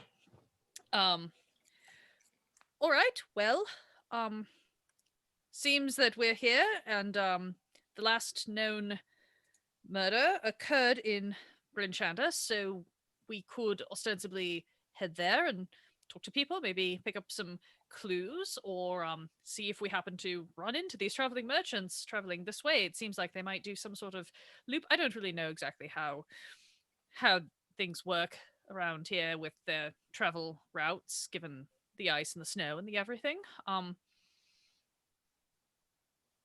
we can stay here. I believe they said they travel by dog sled. Shouldn't be that hard to spot then. There probably are established routes we could look into. Certainly, I mean, the East Way has a name, so I'm going to make the presumption that it's probably the most traveled route. That tends to be pretty usual for maps. Yes? I suppose it's just a matter of whether we want to stay here and look for clues here, or whether we think we ought to move on to Bryn Shander. What time of day is it? I know. So it's you midnight. all have been within 10 towns and the Icewind Dale for a relatively decent amount of time to understand that time is really hard to keep track of. Just because of how dark it is. By the time you exited from the Wet Trout and came here, let's say it's about 3 p.m. And as you look out the windows that are here, it's dark. It's dark. Also, I did put up a map in Roll20 if anyone is looking. Oh. Oh. I was looking at a different map. This is much easier. Oh. Wonderful. Oh boy. Right. Well, So if they're traveling, do you think they're going to one of the nearby towns, or should we try to catch them in Bryn Shander? Do you think they're still there, maybe? If they were last in Bryn Shander and they are moving, they're either going back to Targos, where they seemed to be prior, or possibly headed back here to East Haven, or going north to Tourmaline would be the most logical routes to take currently. And you do. I don't know if I gave you this information. The murder in Bryn Shander was 3 days ago. I did have that somewhere. Okay. Well, We should probably find out how long they stay. Maybe ask people here, like, do they stay a day or a week? Or Sure. Yes. I mean, it does. We got to get rid of Helen. I'd be happy to oblige. What do we need? Where do we need Lynn to go? No, I mean, perhaps is there other shops or places that we can inquire about deliveries of the Torg people place? I mean, there are other shops and inns about that we could go inquire with here in East Haven. We just have to figure out if any of them are open. It's so terribly difficult to tell what time of day it is. Excuse me. And he gets up and goes over to Helen. By this time, Helen has finished their conversation and has moved off. Like out of the inn? Probably upstairs. Okay. So I will ask the bartender. So we are doing some investigations and deliveries that happen. The what is this? The Torga Icewind runs this delivery company. How long do they stay around after deliveries? Oh, well, Torgos. I don't really do business with them. I got a more, steady supply with, some folks in town. But, you know, if you're out into the other more farther reaches of 10 towns, certainly a traveling merchant would be most helpful. Able to bring some goods in and out. Right. So they travel more of the smaller towns. To my knowledge, I think so. I mean, they would have very steep competition here with all the established shops in East Haven. Very good. All right then. He just backs away slowly. Okay. Halfway back, turns around, walks back. Nope, I learned nothing. Oh wait, no. I learned that the merchants that we're looking for typically go to the smaller towns.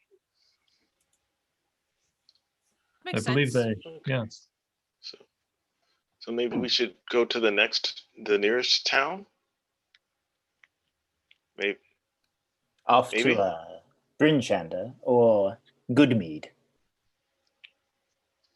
I think heading to Bryn Shander is probably a good idea, and maybe along the way we see what else happens. Oh man, that's all the way over there. Can I make some sort of maybe like a history check or something to see how much I know about the area as far as like which towns would be most likely to have dealings with these merchants or something like that?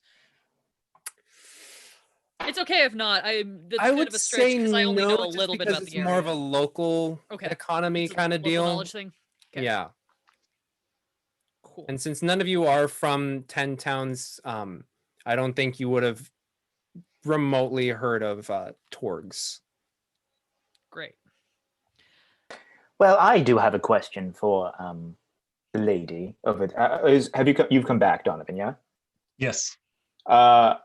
Well, maybe just in general. I'm curious where they found the body of this character, this person that was sacrificed, because I'm wondering if there are clues there that would lead us to where we need to go, or what from they would be.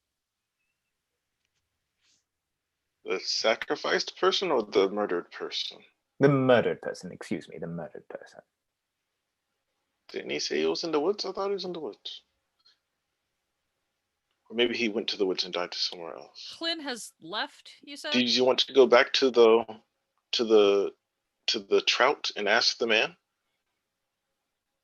I suppose we could, but was it news here? Was it news here? What? I guess. Was it? And then he, frustrated, Renner will just kind of get up on not on the table, but he'll like stand up and be like, "Excuse me, are there people in the area?" Oh, there are some, and Yeah. they're all kind of like looking up from their mugs and be like, "Excuse me, yes, hello, Renner from the Sea of Moving Ice. Does anyone here know about the murder that has recently happened within the past 3 days of your quaint town?" "Oh, you're talking about Bryn Oh, Shanders." Go ahead. "Oh, you're talking about Bryn Shander. No, when did our murder happen? East Haven, that was about 10 days ago. So about, do you know what a 10-day is? So that was 10 days. So 2 of them. So I A that's understand. fortnight, but more. Excellent. Right. Sorry, I forgot. Okay. Thank you.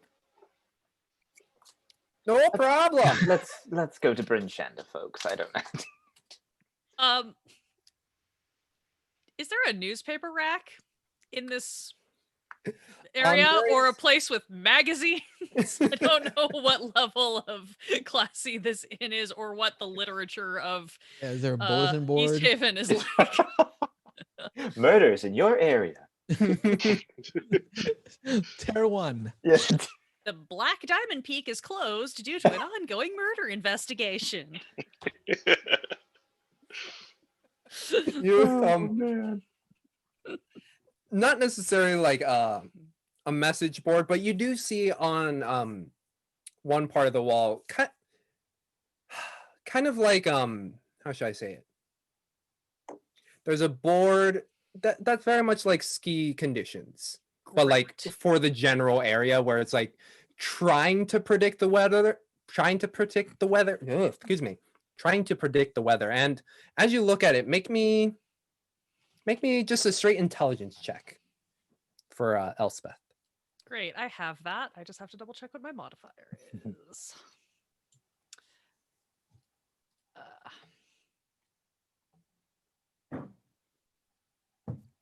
At this point, Amoa has sort of like, because he's been staring at the ceiling for as long as he has sort of drifted off into a nap. Adorable. And he's just like super cozy amongst these folks and totally feels safe. So, and the hook that normally sits right here is sort of like off to the side, like. I would like to use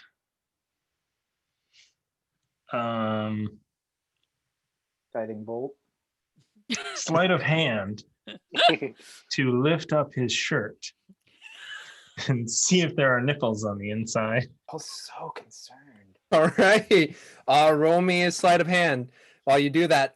Elspeth, when you look at the weather reports that's on there, as well as some previous days, that's perfect. Nat 20. We're gonna know. Oh my god. We're Oh. gonna know. Well, there is no how do I implement the cards? Oh, I don't think I. They need to be added. Yeah. Well, bollocks. I've got a physical deck here. Okay, you go grab that physical deck. Elspeth. Wow, Elspeth. the tongue is not working today. Elspeth, when you look at it, there are some reports of weather of the previous days, and you look at it, and you think back, and you look at it again. It's like they're kind of accurate. Great. Okay. And once I find out, I'm going to keep that a secret.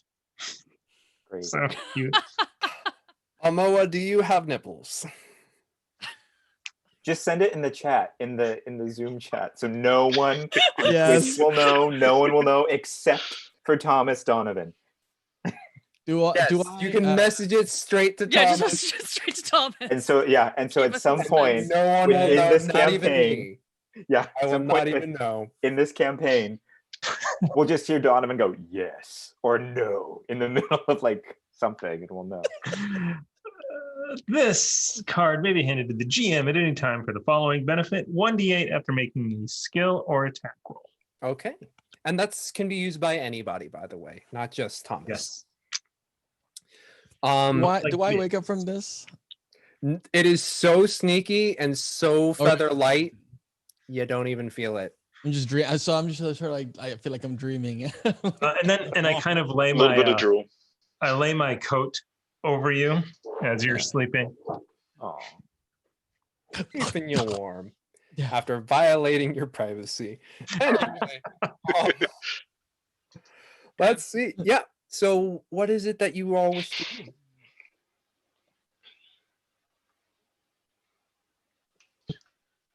Do we know how long it would take to get to Bryn Shander? So James was super smart and he Googled if anyone did a quick sheet. And let's see. So Bryn Shander to East Haven is 14 miles. Normally you travel at 3 miles per hour, but because of the snow, you're usually doing half that unless you're able to get faster means of transportation. So technically, let's see, 14 miles. So that would be About 10 hours. 4.5, but then times that by 2. So 9 hours. Yeah, 9 to 10. Yeah. On foot. Yes. So you would be out in the snow or you could push for an extra hour and be at Bryn Shander. Do we feel like it's nap? I mean, it's nap time, obviously, for a mob. Is it night? I don't know. It's always dark and cold here. It's a Dark and terrible cold, yeah. place.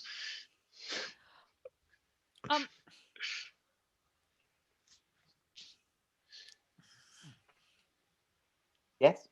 Were you going to say something, Elspeth?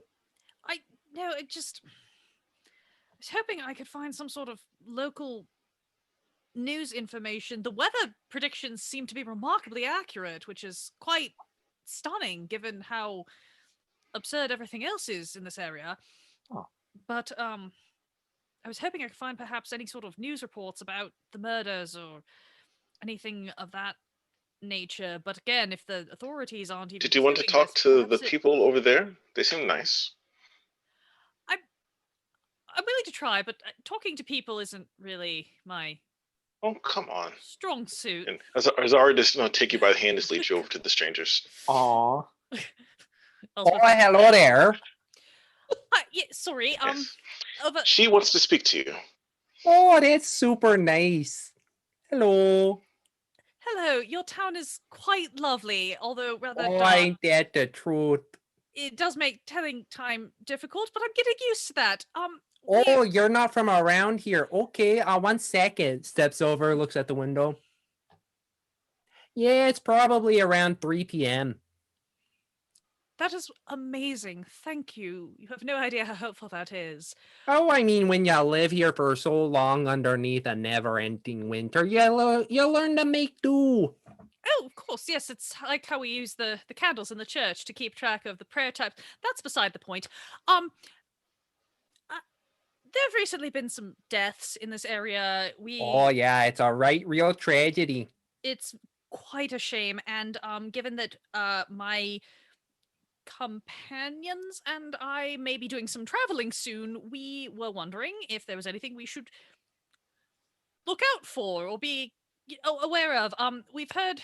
We also heard there was something about traveling merchants. There was some. Oh, you're talking about I got their name. What is their name? Oh, it starts with a T. The Targos. Torgs. George, yes. Oh yeah, they're a traveling merchant company. Yes. Do they have a regular schedule? Because we thought, well, they're going to know the best way of traveling, and if we're also traveling, perhaps we should follow whatever route they're traveling.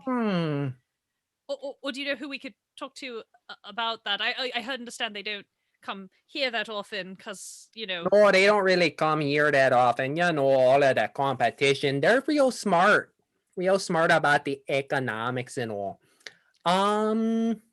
Yeah, they'd probably go to one of the smaller towns to at least drop off. They'd probably pick up goods here or something. Of course. Which towns around here would be the smaller towns that they'd be more likely to go to? Oh, I mean, Goodmead's pretty small, and Duggan's Hole's pretty small. Caer Conig's kind of small, but we don't like to talk about Caer Conig. Oh, not a great place to go. Perhaps we should avoid there. Oh, you know, being on Loch Danish here and all, they really try and fight us for that trout exportation. Of course. Clearly, you all are going to come out ahead on that. Oh, certainly. We got the best fishers here south of the Loch Danish here. Quite excellent. That's been somewhat helpful, and I do appreciate it. Thank you for your time. Have a lovely evening, and we'll just Oh, certainly. zoom back to the original table. Oh, your friend there is a real quick one, ain't she? Oh, yes, she's my friend. Yes. Oh, that's She's a good real friend. nice. Thank you. You're very helpful. Oh, no problem. And Have a great Azara, day. just make your way back. Thank you. You will find any And she information. goes to Elle Smith's like, see, it's not that bad. Just fine. So I've got the names of some small towns, and apparently, if we're going to get into the fishing industry, we're going to be in competition with Caer Conig. Right. Good to know. Well, Right. he did say that they might be going to Goodmead or Dugan's Hole, the smaller places between Ah. Brinchender and here. Ah. How long would it take to get there? Good. Based on the map, excuse me, based on the map, East Haven to Goodmead is 9 miles, so that would be 6 hours. Ah. And from Goodmead to Duggan's Hole is 4.5, so that would be 9, so 3 hours extra. So 6 and then 3 extra hours by foot. Ah. Well, personally, I have yet to get to Goodmead. I've been through Brinchender and Targos and a lot of the same. Maybe we should see what lies for us in Goodmead and see if they have made their way there yet to deliver their goods. I suppose so. I guess I'm down for anything, and if I'm traveling in a group, then it's that much easier. Yes. Quite. And then we'll, not intentionally, but like kind of poke at Amoa again. Wake up. He sort of wakes up with like, Okay. Is he laughing in his sleep or is he awake? Sir Amoa, I believe that we are going to be on the move. We're going to go to Goodmead. Okay. Oh, which is a town Oh, okay. west of here. All of us? I believe so. Great. He takes out his he takes off his what do you call that? His hook and like lays it on the table and says, I had a dream that we found warm climate. And in my tribe, we put our hands on this hook and we have a vow to watch over each other. And sort of extends it out, just sort of like inviting you to put your hands on it. But Donovan is quick to, of course. And it's there, like the little runes in it start to kind of like glow a little bit as Oh. soon as Donovan touches it. Oh my. Elspeth kind of real hesitantly, like with her left hand, kind of like reaches up for her like amulet and kind of puts one hand on that, and then just real hesitantly puts just like 2 fingertips on the hook. And a very weak glow sort of like emits from the rune. Just like, oh, all right. Sort of just looking at the other two. Renner will kind of just like look at it and look up at Amo and be like, is it sharp? And then kind of like wink at him a little bit. You see the middle part of his unibrow sort of like jump like woo. And then just he'll kind of like roll his eyes and be like, I'm assuming this is a custom. And then he'll just kind of put his hand on it. Mhm. I'll just grab a hold of it. Like, okay. And all the runes sort of like light up, and he's like, "All right, thank you for letting me nap," and like reattaches the hook around his neck again. Where to? Was that it? Was Yes, something supposed to happen? Did you expect gold? Well, As I- long as we didn't accidentally open a portal or something, I'm quite all right with whatever. Nope, just the portal to my heart. Oh God. Lovely. He says as he kind of like slowly walks away and picks up all the coats that we've left, kind of strewn about, and sort of holds it out, for each person. Grabs the coat. All right. Well, we're traveling, huh? Yes, off to Goodmead. I need to pee Godspeed. first. All right. Do you already have all your clothes on? Yeah. Everything's on. Everything comes back off. Just like spills off. Excuse me, young lady. Where do you need to go? Where you going? Need to pee. Oh, if you go upstairs and then all the way She's down gone. the hall. Okay. She had to go. I feel like I should have offered to go with. That's a thing that girls are supposed to do, isn't it? I don't remember. What a cliche. I don't know. I just go whenever I want to, in the ocean. Anyway, Is that a cultural custom? Or was that oh, it's just natural. You just go when you need to go, right? fascinating? Notebook, pencil. Oh. Bizarre takes forever, but eventually comes back. Mm-hmm. And as You you see come if she down, you gets kind of bump into redressed. one. She's like, "Oh, all right." Goes back to her And room. as she gets dressed, she puts on her scarf. You see, she puts on a scarf, casts a spell, puts her gloves on, casts a spell, puts her boots on, casts another spell, and then starts putting on all her coats. Excellent. So, you all step out of the White Lady Inn. The town of East Haven is yours, unless you wish to go travel. How are you going about that?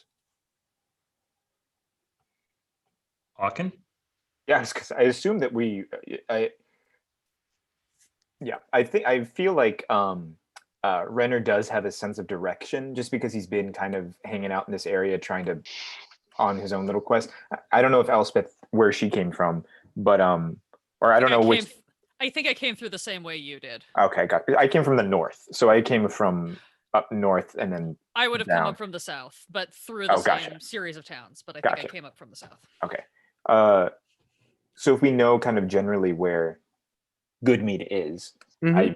I mean, I feel like it's a bit like, shall we? I mean, we've all eaten, we've all drank, we've all relieved ourselves, so perhaps maybe we should just start the journey. What do you say? Put one foot in front of the other. Absolutely. Point?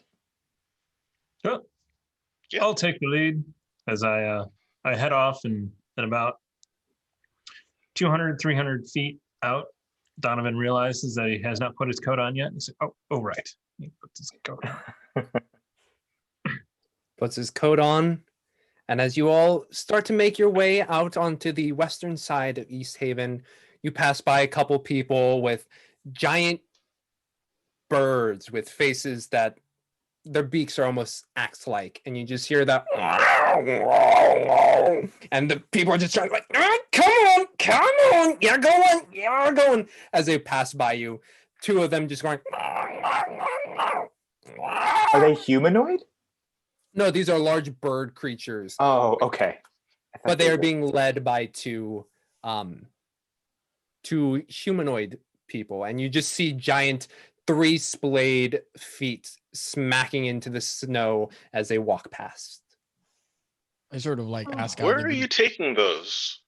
Azar just asked out loud. Oh, we're taking them to the stables over there. Can you ride those? Oh, certainly. They really help with all the snow. You see these good old feet there? They're nice and white. keep them on top of the snow. Ooh. Can we have some? Oh, if you're buying, sure. Well, can we borrow them for a while? We have to go to Goodmead. Oh, unfortunately, the last time I let someone borrow one of my good old friends here, they didn't come back. Do you have perhaps Okay. a rental program? We rent them here, we drop them off in the stables there, something of that nature? Unfortunately, I didn't get back my good old little X-Speak here. This is Pecky. It has a name. Lovely. Yeah, Oh. Pecky, in his moment they say Pecky, Pecky just starts going at the head. It's like, oh, Pecky, no, we got company. Pecky, no. No loving right now, Pecky. Pets him down.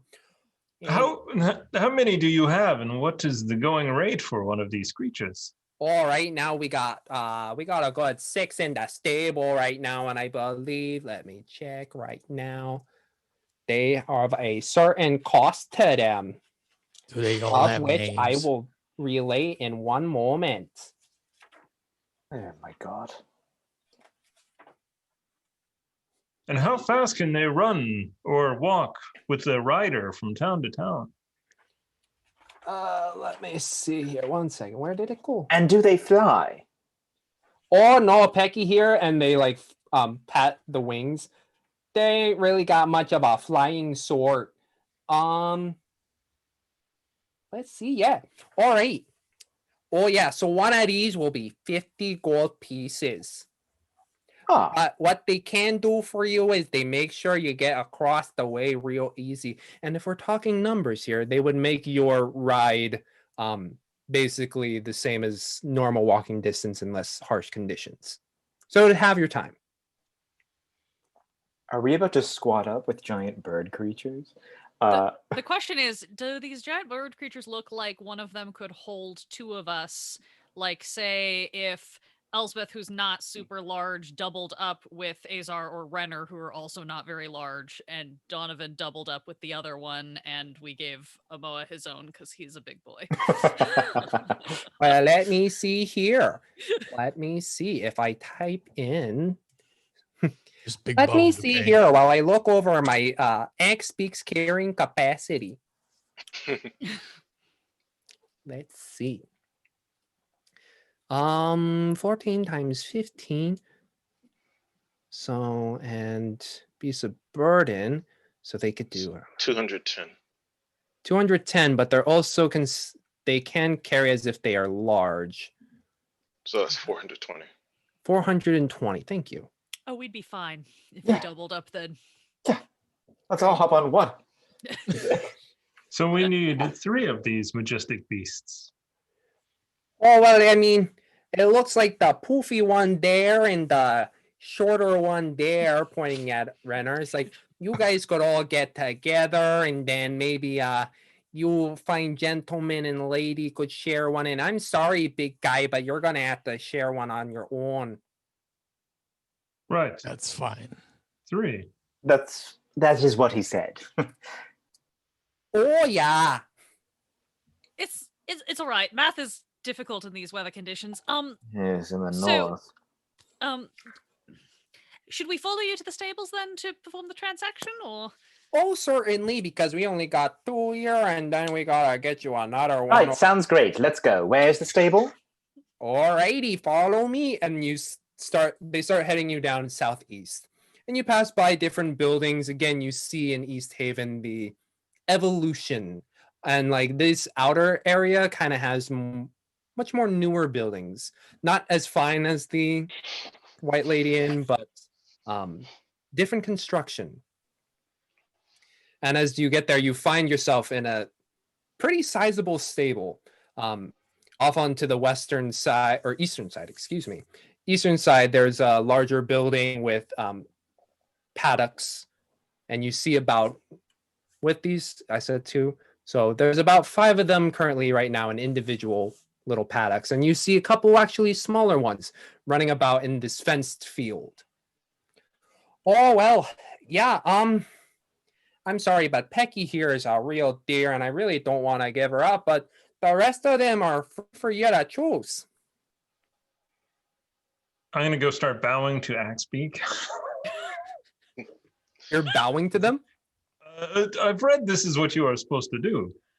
Ah. And then hearing that from Donovan, Renner will then start going up to them and bowing as well. Yeah. And upon observing this, Amoa quickly also adopts the bow to each God, of this them. group is the funniest.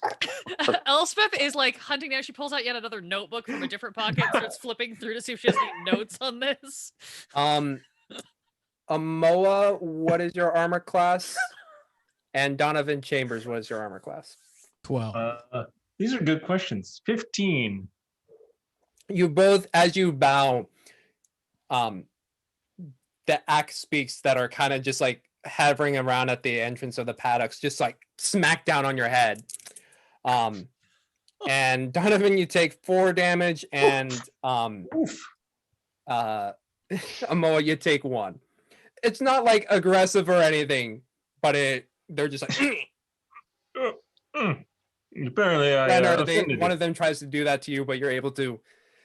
Flynn prepared you, per se, in a way to be on your guard a bit more, and you're able to just.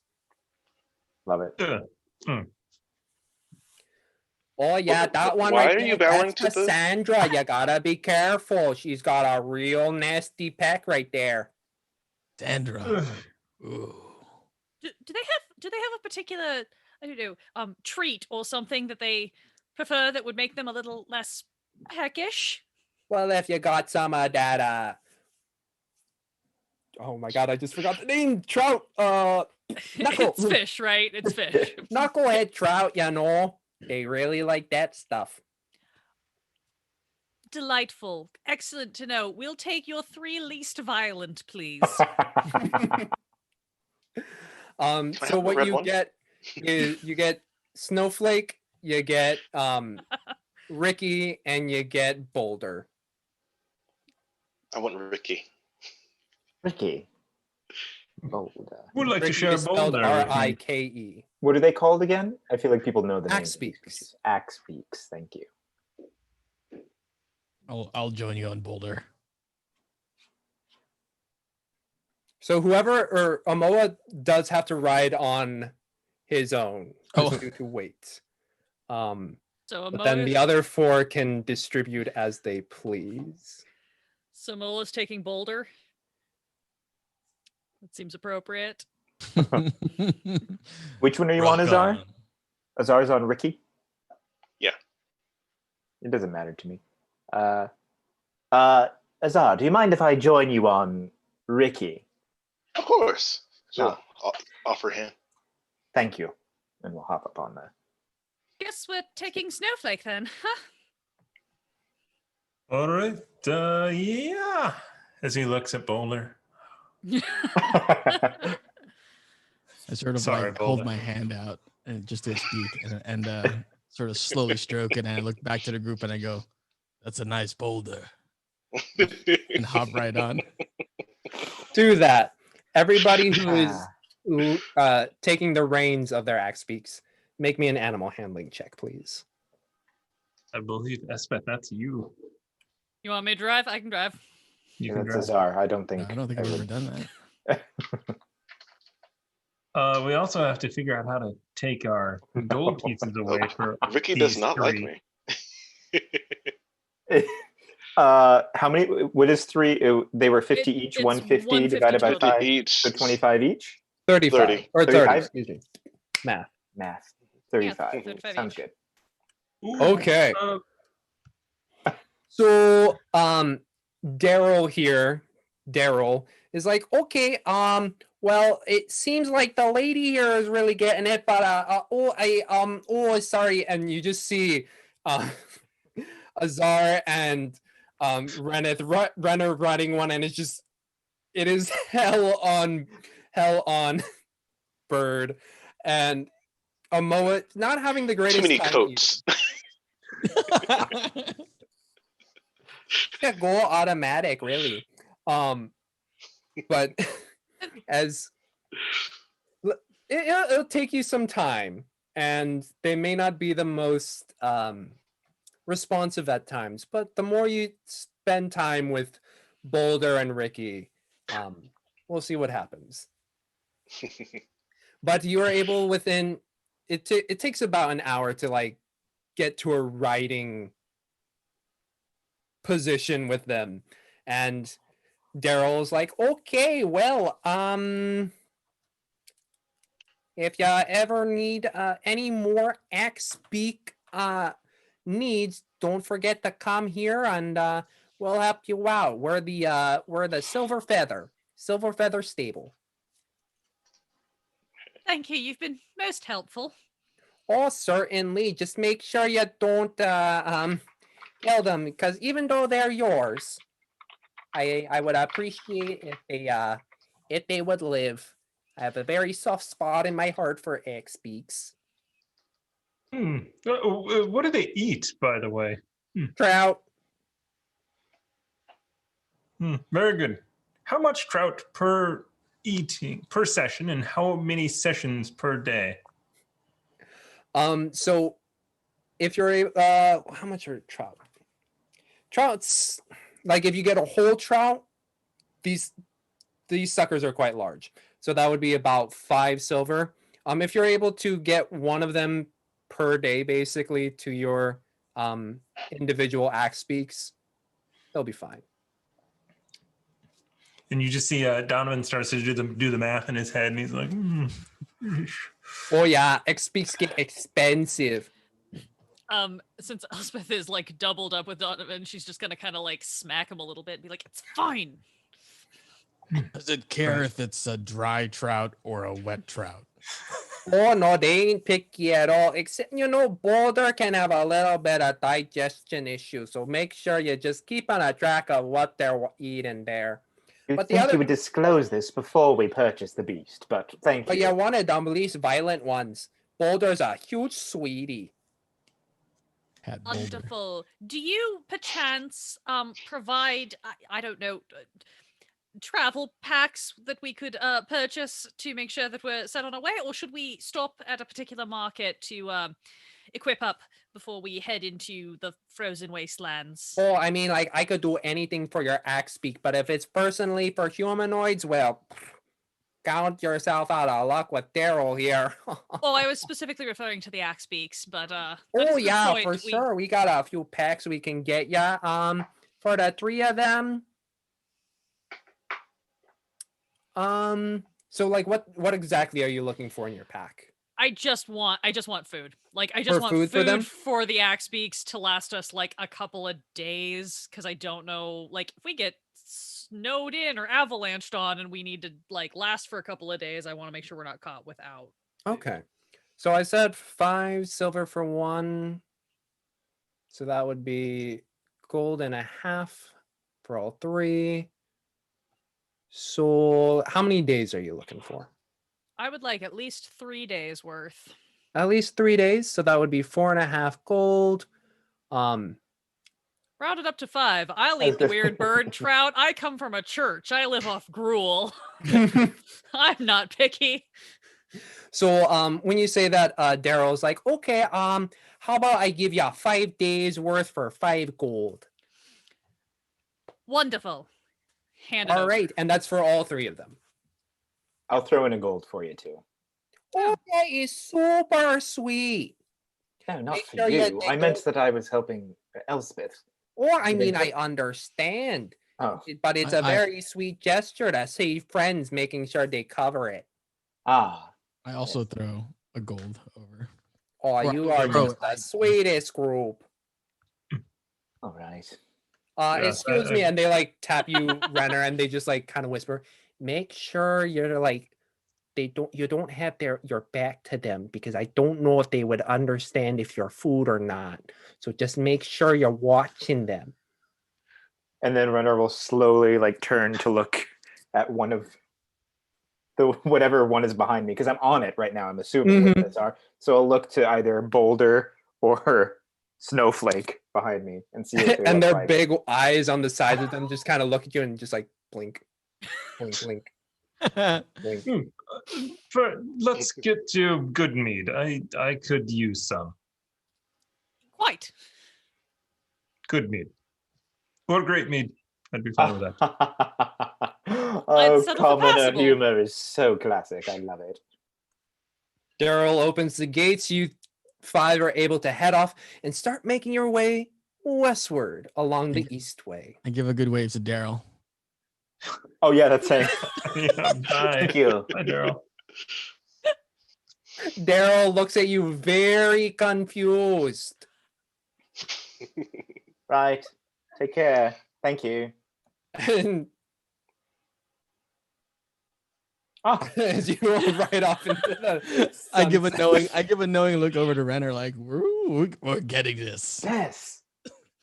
I do understand some of the customs here now in the north. I didn't believe I did. So you head west.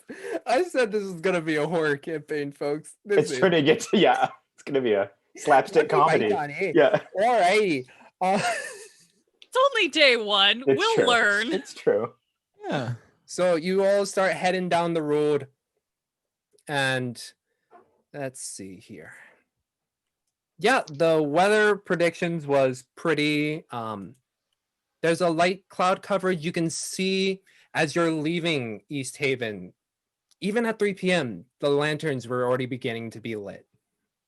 And as you travel out into the darkness, it is getting quite pitch despite it all. And thankfully light cloud cover, so there's only like somehow even in the middle of the afternoon little bits of stars you can see, and it's disorientating. You've been here for some time, but still it's an odd sight to know it's 3 p.m. and stars are out. But you continue on, and it is relatively okay for the first couple of hours. All right. And as you head down on the east way, by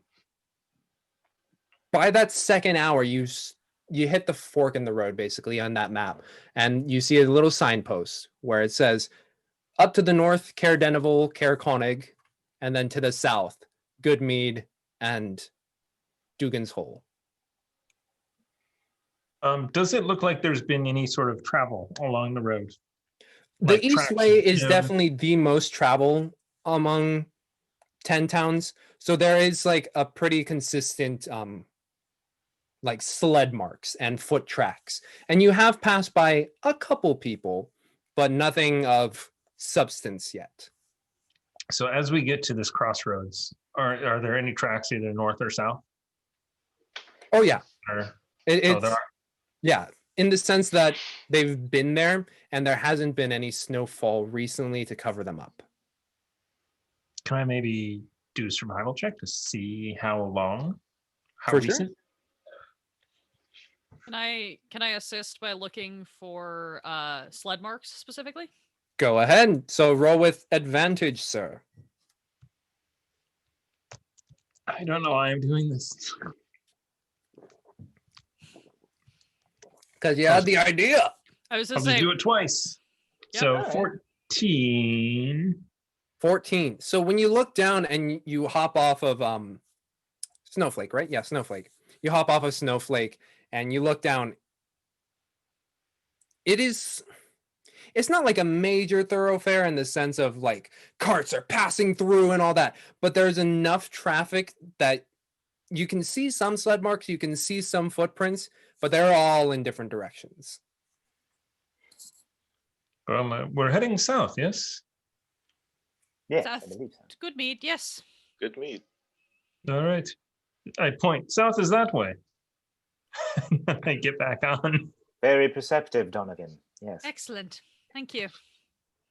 All right, and as you start to go hitching off on your way again. Azar and Amoa, roll me some animal handling checks again.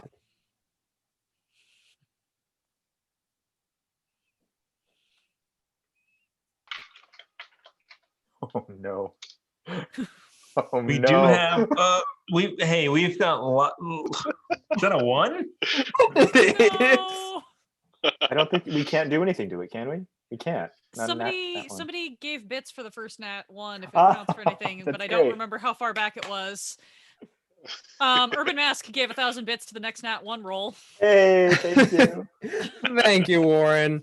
I think we should definitely use the bits on the 4 And for a yep, total reroll. Get a 1. Nice. Nice. Okay. And we do have a 1d8 that we could add to the Nat 1 We can? for the card. We can't use inspiration on it, but we can use the card to get it at least to maybe an 8 or maybe a 9. I say yes because I mean, I'm for it, you guys. I just don't want, what is it? Boulder to take a bite out of Renner, which I feel like, and that one. Even though- Go ahead and roll a d8, Amoa. Given that I didn't even have to reroll my animal handling check, please use all the things. Oh, Get you guys up. man. It's better than that one. It's true. It's true. So, let's see. I said it was 9 hours to get to Duggan's Hole, and it was 6 hours to Goodmead, right? Correct. Yeah. But then have that so it's 3 hours. On foot, so 3. So, yeah, so 3 hours, yeah. So it took about an hour and a half to get to the crossroads.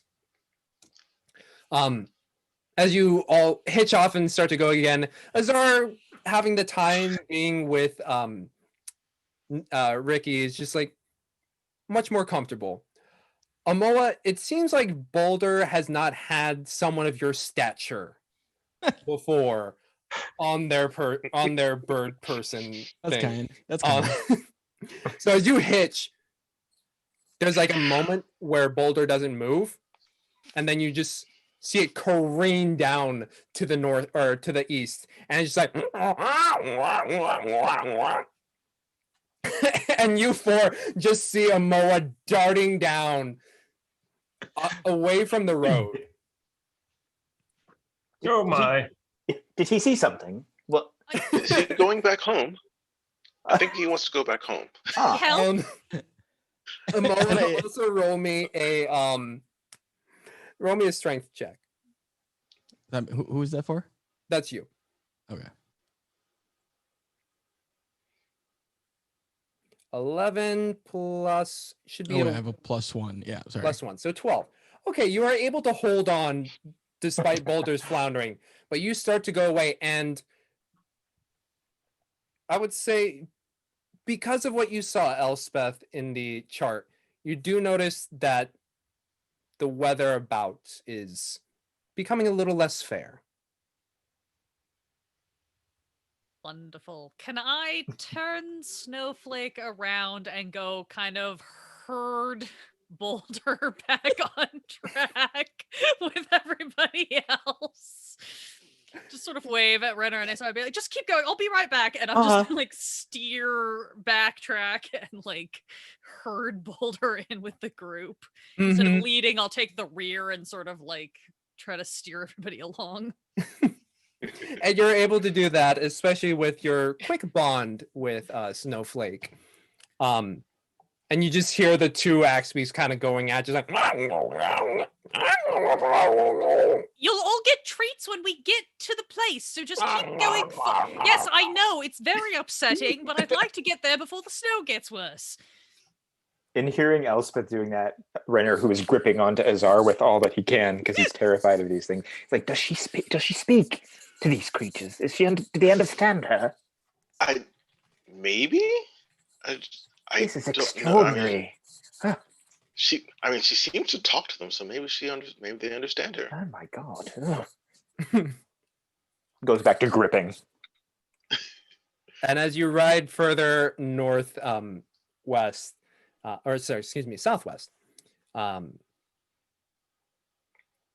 by your estimation, yeah, the weather's getting a little bit worse. The wind is picking up, and the once clear skies are starting to get more clouded within the area.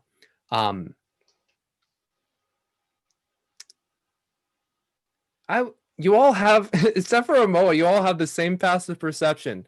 So everyone aside from Amoa, make me a perception check.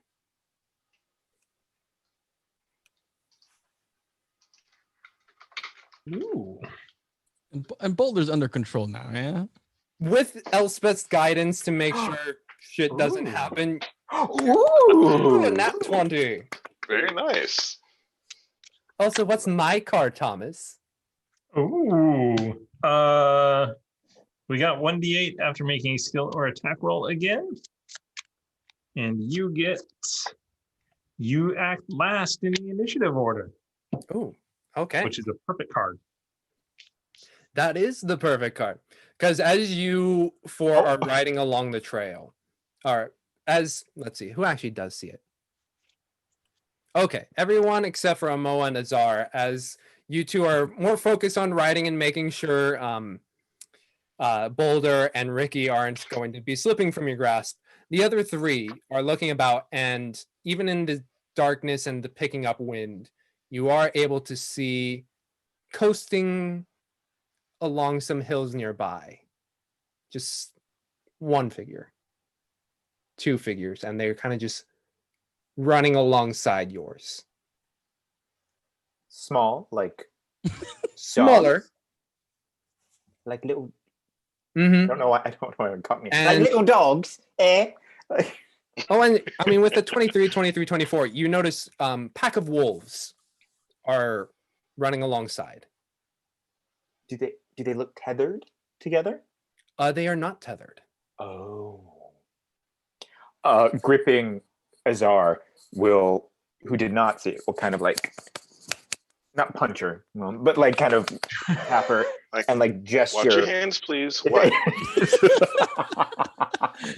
She's like, I don't mean to be, look, and then point over towards where I see the wolves. Yes, wolves. Oh. Think we can outrun them?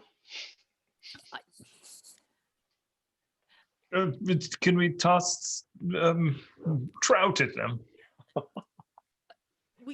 We could try.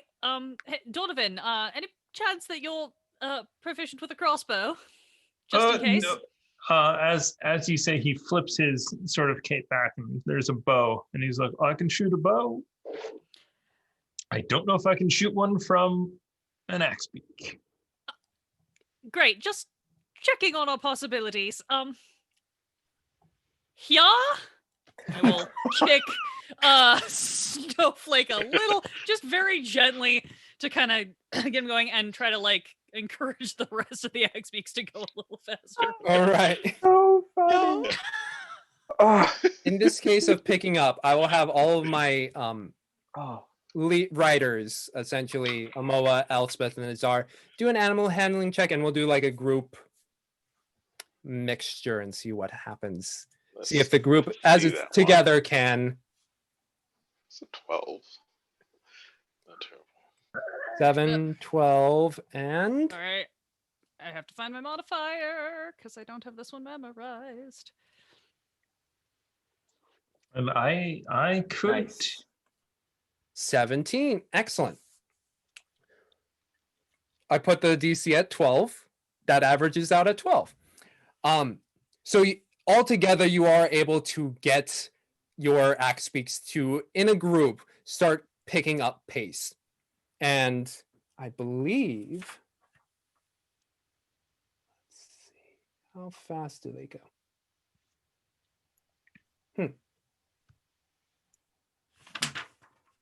Does not say how fast they go. Well, if we're using you. Okay. So as you push them forward to continue movement. Okay. Push them forward for movement. The wolves are keeping pace with you all. And you see them slowly trying to, like, in a smaller, like a very shallow angle, start pressing closer and closer to you. I'm going to take a shot and just maybe I'll dissuade them. Okay. Within this wind, you are shooting at disadvantage at the moment. So I will roll this twice. Short bow. Ooh. A 14. 14, I believe, it's a wolf. It should hit. Yes, it does hit. Go ahead and roll me some damage. Was I an unseen attacker? No, you're seen. 8 points of damage. Nice. 8 points of damage. Wow. No, you go away, wolf. Go away. Get away. How loud is the wind? Bad at this boy. point, by the way, can we hear each other pretty? You're able to hear Okay. each other, but it is picking up at a pretty decent rate. Decibel. 8 damage. You fire this one off, and you're able to clip straight into the shoulder of one of them, and you just hear as it kind of falters a bit, but then tries to keep up with the rest. You did a good shot there. Roll me Is another. the barkeep here? What was it with that? Roll me another group animal handling check. Oh, man. Oof. Oh man. Nope. Don't make those sounds. I don't like those sounds. Oh. Oh. Well, first off, we have a plus 1d8 from the card. I think we use that step 1. Maybe on the 9. Sure. That tracks. Kasi, you want to roll a 1d8?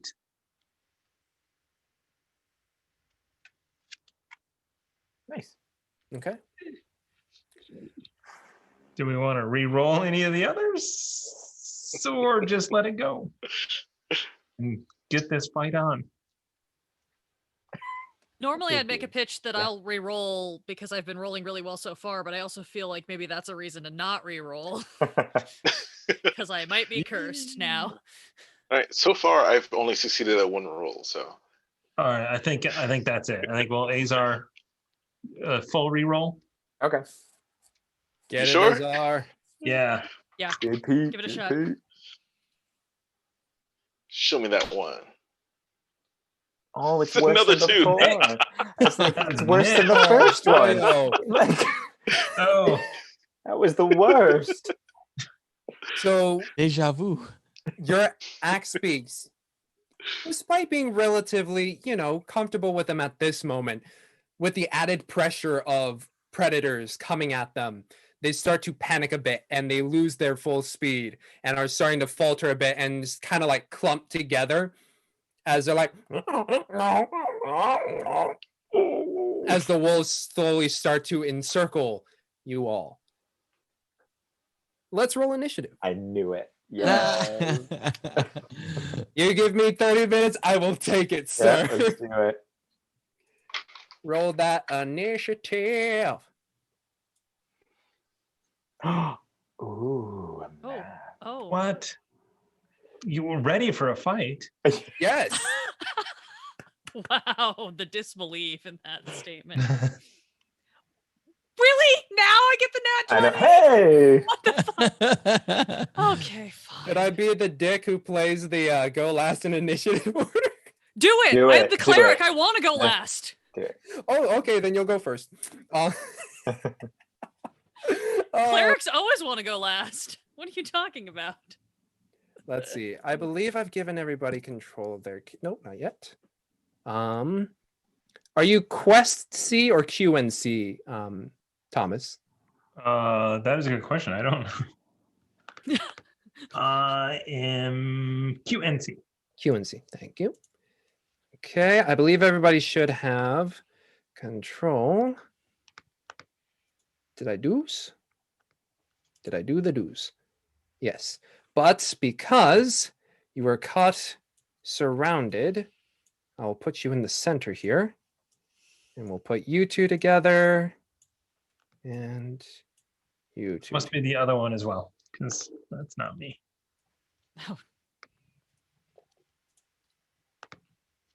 Q and come on, Q and C.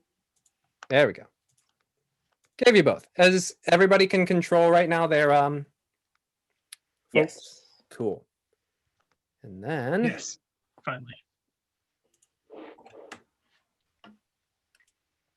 that's it. There we go. Our battle cry is now known as "Ya, Yeah. ya." Oh wow! Wow, there's a lot of wolves. Oh, 7 of them. Great. So that's a panic. And they have been able to find and surround you with your very panicked axe speaks. Let's see which one. I would say the one. We'll put you there, and we'll put you here. So the one right here, Thomas, is the one that already has an arrow in its shoulder. Perfect. So there's that one. And I need axe speaks because y'all bought some axe speaks. I don't think I have them, but we'll give you something. Just to... You have axes? The little painful reminder of what a futile purchase that's going to be in Yeah, about 2 minutes. yes, exactly. Yeah. Oh no. They're just gonna run off, aren't they? Let's see. Do they have just some... We're still on them, correct? Yes, you are. Okay. Oh, excellent. There is a monster with axe speak. Oh, they have a pretty sizable health pool. Oh, good. Yeah, they're tough birds. Cool. Don't want to fight them in shoal. Okay. And let me get the wolves and... Some battle music, Yes, which we won't be able to hear. Yes. Let's see. Where... Me trying to figure out all of these tabs. Do we have... I think that one. Hopefully that works. Okay. So, 25 to 20 in initiative, please. Anybody? I'm at 22, 20? unless you're banishing me to the end of the order. I'm not. I wouldn't do that. That'd be so mean. 20 to 15. 16 for Czar. 16 for Czar.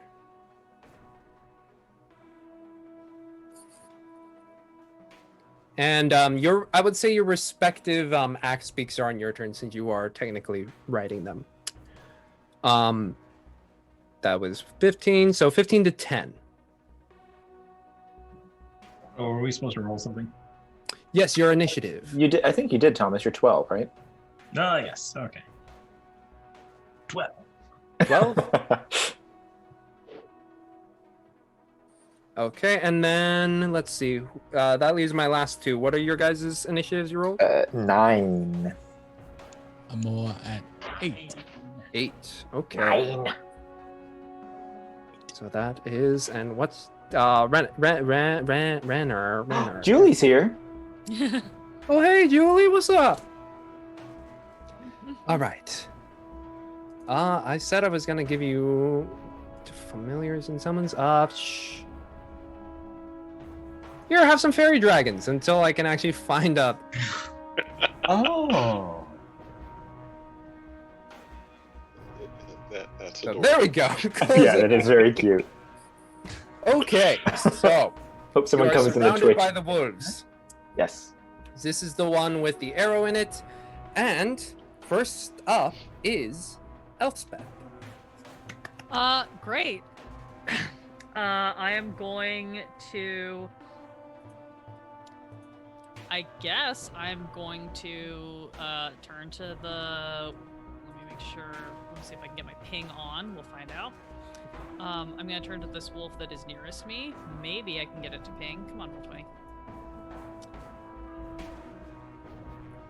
Sorry, y'all. Roll 20. That's okay. Is it this one? Hates me. That works. Either of the two nearest me. Okay. So we'll take that one.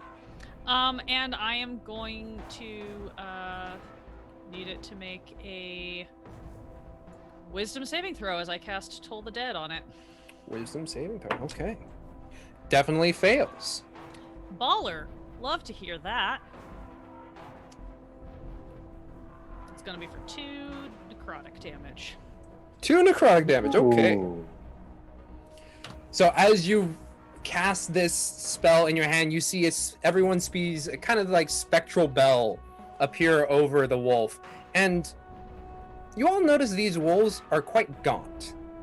And as the bell rings, you just see it shake and it's like... And you do some damage to it. Okay, next up after Elspeth is the wolves and then Azar.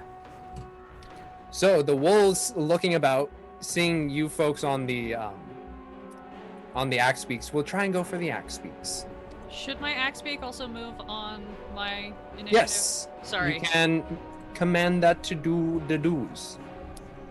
Does an axe beak... Sorry, I should have pulled up the stat block and I didn't think to. Does an axe beak have any sort of attack, or are they mostly just gonna, like, run, if I tell They them? do have an attack.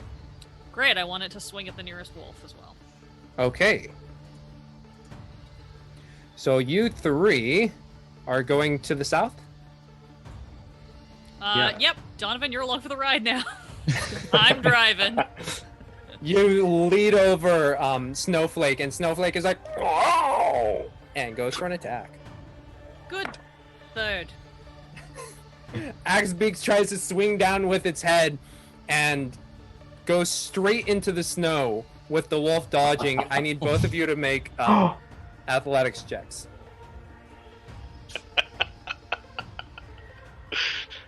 I hope Sunset Brew is here to witness how bad this is.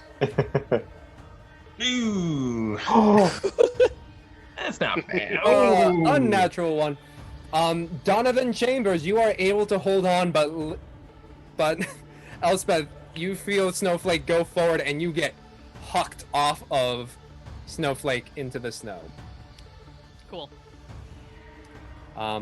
You are not prone, I will say that, but you get hucked off. And you are off of Snowflake for the moment. Now the wolves will go. And yeah, they're gonna start swarming in. At least it's better than 20. At least better than 20. So we're just gonna go with the 3 that are there right now. They are going to go for the axe beak. Let's see. Let's make where is it? One of those hits. Nope, actually 2 of those hit. Okay, so what kind of damage do you do, Wolf? Okay.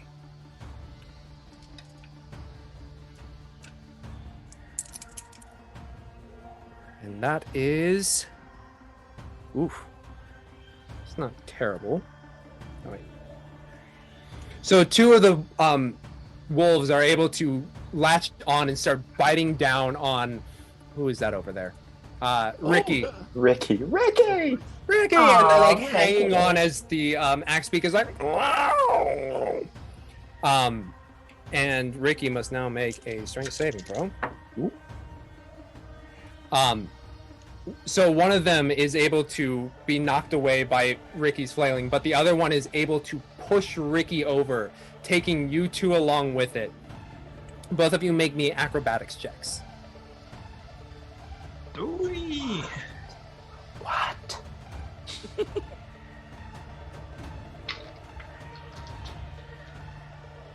Okay. Very good. As Ricky falls down to the ground, but you 2 are able to hop off and you are not knocked prone, unlike Ricky, who is on the ground. Meanwhile, over by Moa, those 3 are going to strike out 2 of those hits, dealing quite a chunk of damage as they start to latch on top and just like... And needs to make a strength saving throw. Yes. Both of them make it. Okay. Unlike Ricky on the other side, Boulder is able to stand firm and steady despite being bitten and clawed at from many different sides. And then the one, seeing Elspeth right by, is going to try and attack you. Does a 16 hit. Yes. Okay. And that will be for 5 damage. Woo! Ow! This wolf just being a little very Munchkin-esque, but oh well. I need that as a ringtone. Thank you. Clip that. Don't forget, in Twitch you can clip that. Next up, is Azar, followed by Donovan Chambers. Lemon Chambers. Okay. So Azar, we're still in the same spot we were, right? We didn't move from the axe. And not necessarily moved, yeah. Okay. So Azar is going to circle around to get behind this wolf, Okay. and she's going to mutter some angry-sounding words at it, and I will place hex upon this wolf, and it'll have disadvantage on strength checks, Okay. and I will attack it. Go ahead. Ooh, 11. 11. Before you, is that the wow? We going to do a D6 to add that? Sure. Sure, I think so. One of these for a D6. Yes, thank you, chat. Thank you for donating. Thank you. Okay, so Ooh, 17. 17 hits. Do some damage. Okay. Right, yeah. 12 points of damage. Boy, you Nice. see Azar hop or skirt around and just go, bah, bah, and you just see this wolf go and die. All We right. did. You crunch some of the And, bones in its frail body as it just flops over dead. Yeah. Azar has like a short staff. It was in two pieces. She folds it out to its full length, and then she'll move over here, Okay. and that will be my turn. Excellente. Next up, and by the way, if you were wondering why she was rolling with advantage, flanking. We'll do that now. All right, I am going to Donovan Chambers, the Yes. third leap off of Axebeak to land down here and go in for the attack. Going for the attack. Renner, you're on deck. Does that mean I also have advantage? Yes, you do. I will roll this twice. 23 hits. 23 Roll some hits. damage. For 7 plus 4 sneak attack damage for 11 points of damage. You find a very major artery within it, and it starts bleeding out, but it's just looking at you, coughing up blood, eyes very hazed from the massive shock of where you're able to do some pinpoint accurate damage. It's still alive, but kind of just looking at you with a... I feel very bad. Next up is Renner with Amoa on deck. All right, so I'm gonna jump up off of, like, step on Ricky to get leverage to jump Mhm. here in between these two. And then when jumping, would like to come down with the trident. I also have a short sword, so I'm gonna come down with the trident on this one, and then see if I can, again, first time with a fighter. I can do 2, right? Because I have 2 weapon fighting. If Can I attack it the- is only with A light, Say that one more time. a light melee weapon in your opposite hand. Is a short sword a light weapon or no? It says properties light. oh, it is. Short Okay. sword's It light. says so. Yeah, it Yes. says they're both light on my thing here. Does both of them have to be light? I'm asking more experienced DMs. Oh, Well, only the offhand has to be light, I believe, because Okay. my fighter offhand's a short sword.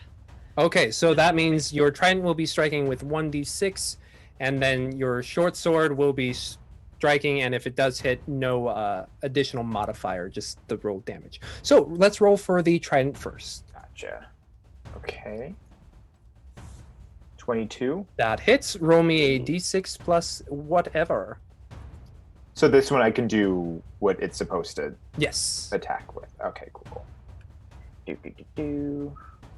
Unless your web or fighting style is, I believe, Just two. weapon fighting style. Yeah. 2. It's 2 weapon. Yeah. So we're only second level. So that's the Gotcha. Roll some damage. D6 for Sure. it. Sorry. Okay, so that is. Yeah, let's make that you. So 6 damage. You come down with the trident smacking into its back, and the prongs go right between where the spine is, and the wolf yelps out, but is still standing, very much hurt though. Do some damage on this boy here, or roll an attack first. This is just a normal d20, no advantage, is what you're saying? Roll a d20 with its normal stuff. Oh, okay.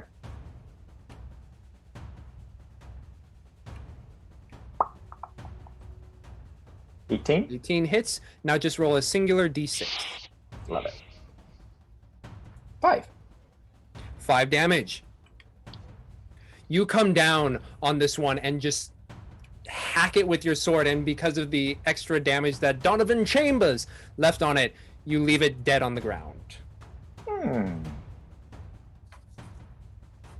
then we'll pull the trident out of if it's stuck in it, and then kind of step back a couple. It will get an attack of opportunity on you. Then I'll keep it in it with my hand on the trident. Okay. Amoa, you're up. Great.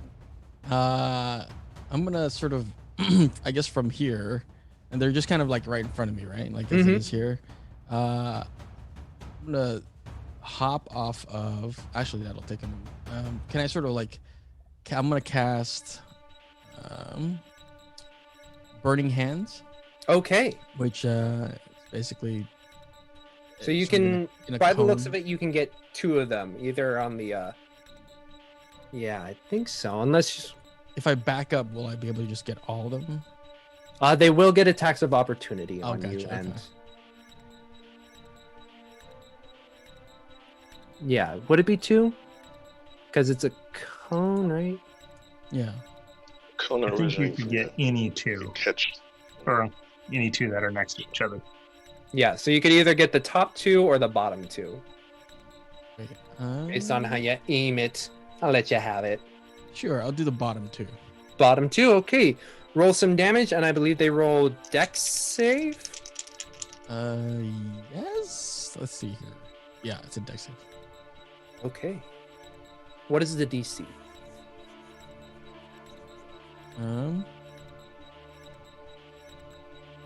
Ooh, Oh boy. that's a lot. 12. Okay, well, they're A dead. 12. Yeah. All right, so you see Amoa, the room, or like the hands start to glow red, and then fire emanate in a basically like a fan in shape out, cooking these 2 wolves to a crispy. Nice. And they are dead on the ground. Some of the snow around them evaporated, steam emanating. I need you to roll me a d20, sir.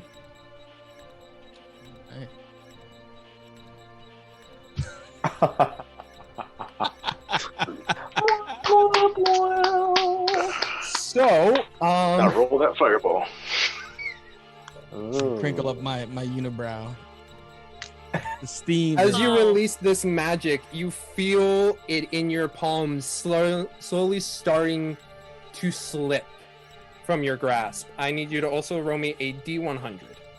Oh, you are a wild mage sorcerer. I love it. I was to say, yeah, I forgot you were wild magic. Well, that's... That one. We're all more than 61. 20 feet away, so there's that. Yeah. Oh my god, you got the most pointless one. Okay. Don't say that. There's a lot of those. Did I make a Okay. birthday cake? So you feel this magic emanate through your hand, and all of you kind of see like a glowing sensation rock up Amoa's body and then concentrate at the throat before it dissipates. Okay. Oh, And was that? James, Oh. you get a card minus 1d12 after making a saving throw. Thank you. All right. So, Elspeth, your turn with the wolves on deck. Excellent. I am going to... sure, why not? I'm going to Guiding Bolt the wolf that is currently attacking Snowflake. Okay, it's a ranged attack, right? So I believe it's at disadvantage. Yes. Also, the one next to us has 1 probably hit point. Oh, then I won't waste a guiding bolt on it. You're right. I forgot he's been hit many, many times. In that case, I'm just gonna toll the dead again, and I'd like him to make a wisdom saving throw, please. All right. I'm not gonna waste a spell slot if he's only got that few hit points. Okay. That's a 16. We'll pass. Okay. So the bong goes off, but the wolf is just like, huh? Just confused. Okay, next up is the wolves. Oh, I clicked the wolf picture and it got really big. So immediately seeing their pack decimated, they start to flee. This one will start moving this way. Are you two going to go for attacks of opportunity? Yeah. Okay. Yeah. Yeah. I mean, my trident's stuck in the thing, so I'm trying. It is sharp. It is sharp. Oh. 17. Nice. Okay, the wolf is dead. Depending on if you get some really. Well, I mean, roll some damage for me, actually, really quick. Unless you. Okay. Oh yeah, it's dead. Yeah. With a, are you hitting with a staff or a? Yeah, I'm taking the staff, Just just crack it over the back of the That's head. fine. Cracking it over the back of the head, stabbing it with the thing. It is dead. This one's gonna start moving down south. Are you two gonna go for a opportunity attack? Thomas and Yes, I shall.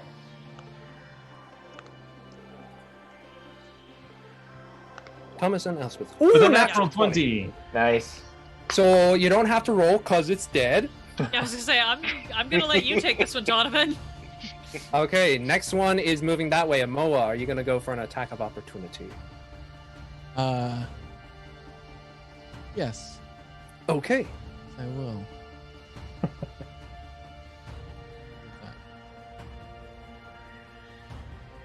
Do you have a dagger or something? Yeah, I have my hook thing, so I'm gonna take that out and Oh, just sort of, yeah. like Your hook. fling it. Yeah. Is that a roll? Nice. Sorry. James? Sorry, roll a d20 plus whatever the attack modifier on your hook is. I've established that. 11. Does anyone want to give a d6 to that? I will- Yeah. I will Hey, second all D6. right. For gambling. Oh wait, what are you hitting with? It's essentially a boomerang. A boomerang? Okay, and that would, is it a dex modifier? Or is it light or And that's bludgeoning? bludgeoning? Cause with I think those are dex based. dex so base, dex as well. so it would be a +2 since you have a 14. So that does hit. That's a 13. Roll me some damage. Oh. 5 damage. Nice. And because you're with Boulder, Boulder did not like being bit, so Boulder's going to try and attack. Hey. I Boulder knew it. misses! Oh. And then the wolf runs the F away. Well, But you all Wow. kind of executed the rest of its family. So as you all find yourselves there, wolf carcasses about. The battle is done. Two of your Boulder and Ricky took some damage, but not too much, but took some damage as well. woo. And as Amoa says, woo, everybody, it is amplified and shouted to a ridiculous degree. For the next minute, anything Amoa says is shouted. Oh. The snow's falling from the trees and yeah. Mhm. There's some shaking on the ground anytime you talk. What? I'm going to examine these wolves because you said they seem very gaunt. Gaunt. Mm-hmm. go ahead and make me I guess medicine check since they're dead. Medicine. Can I How hurt assist? does Ricky look? Ricky I'll looks- help you if you want to do it. I'll say, Elspeth, look at these wolves. Mm-hmm.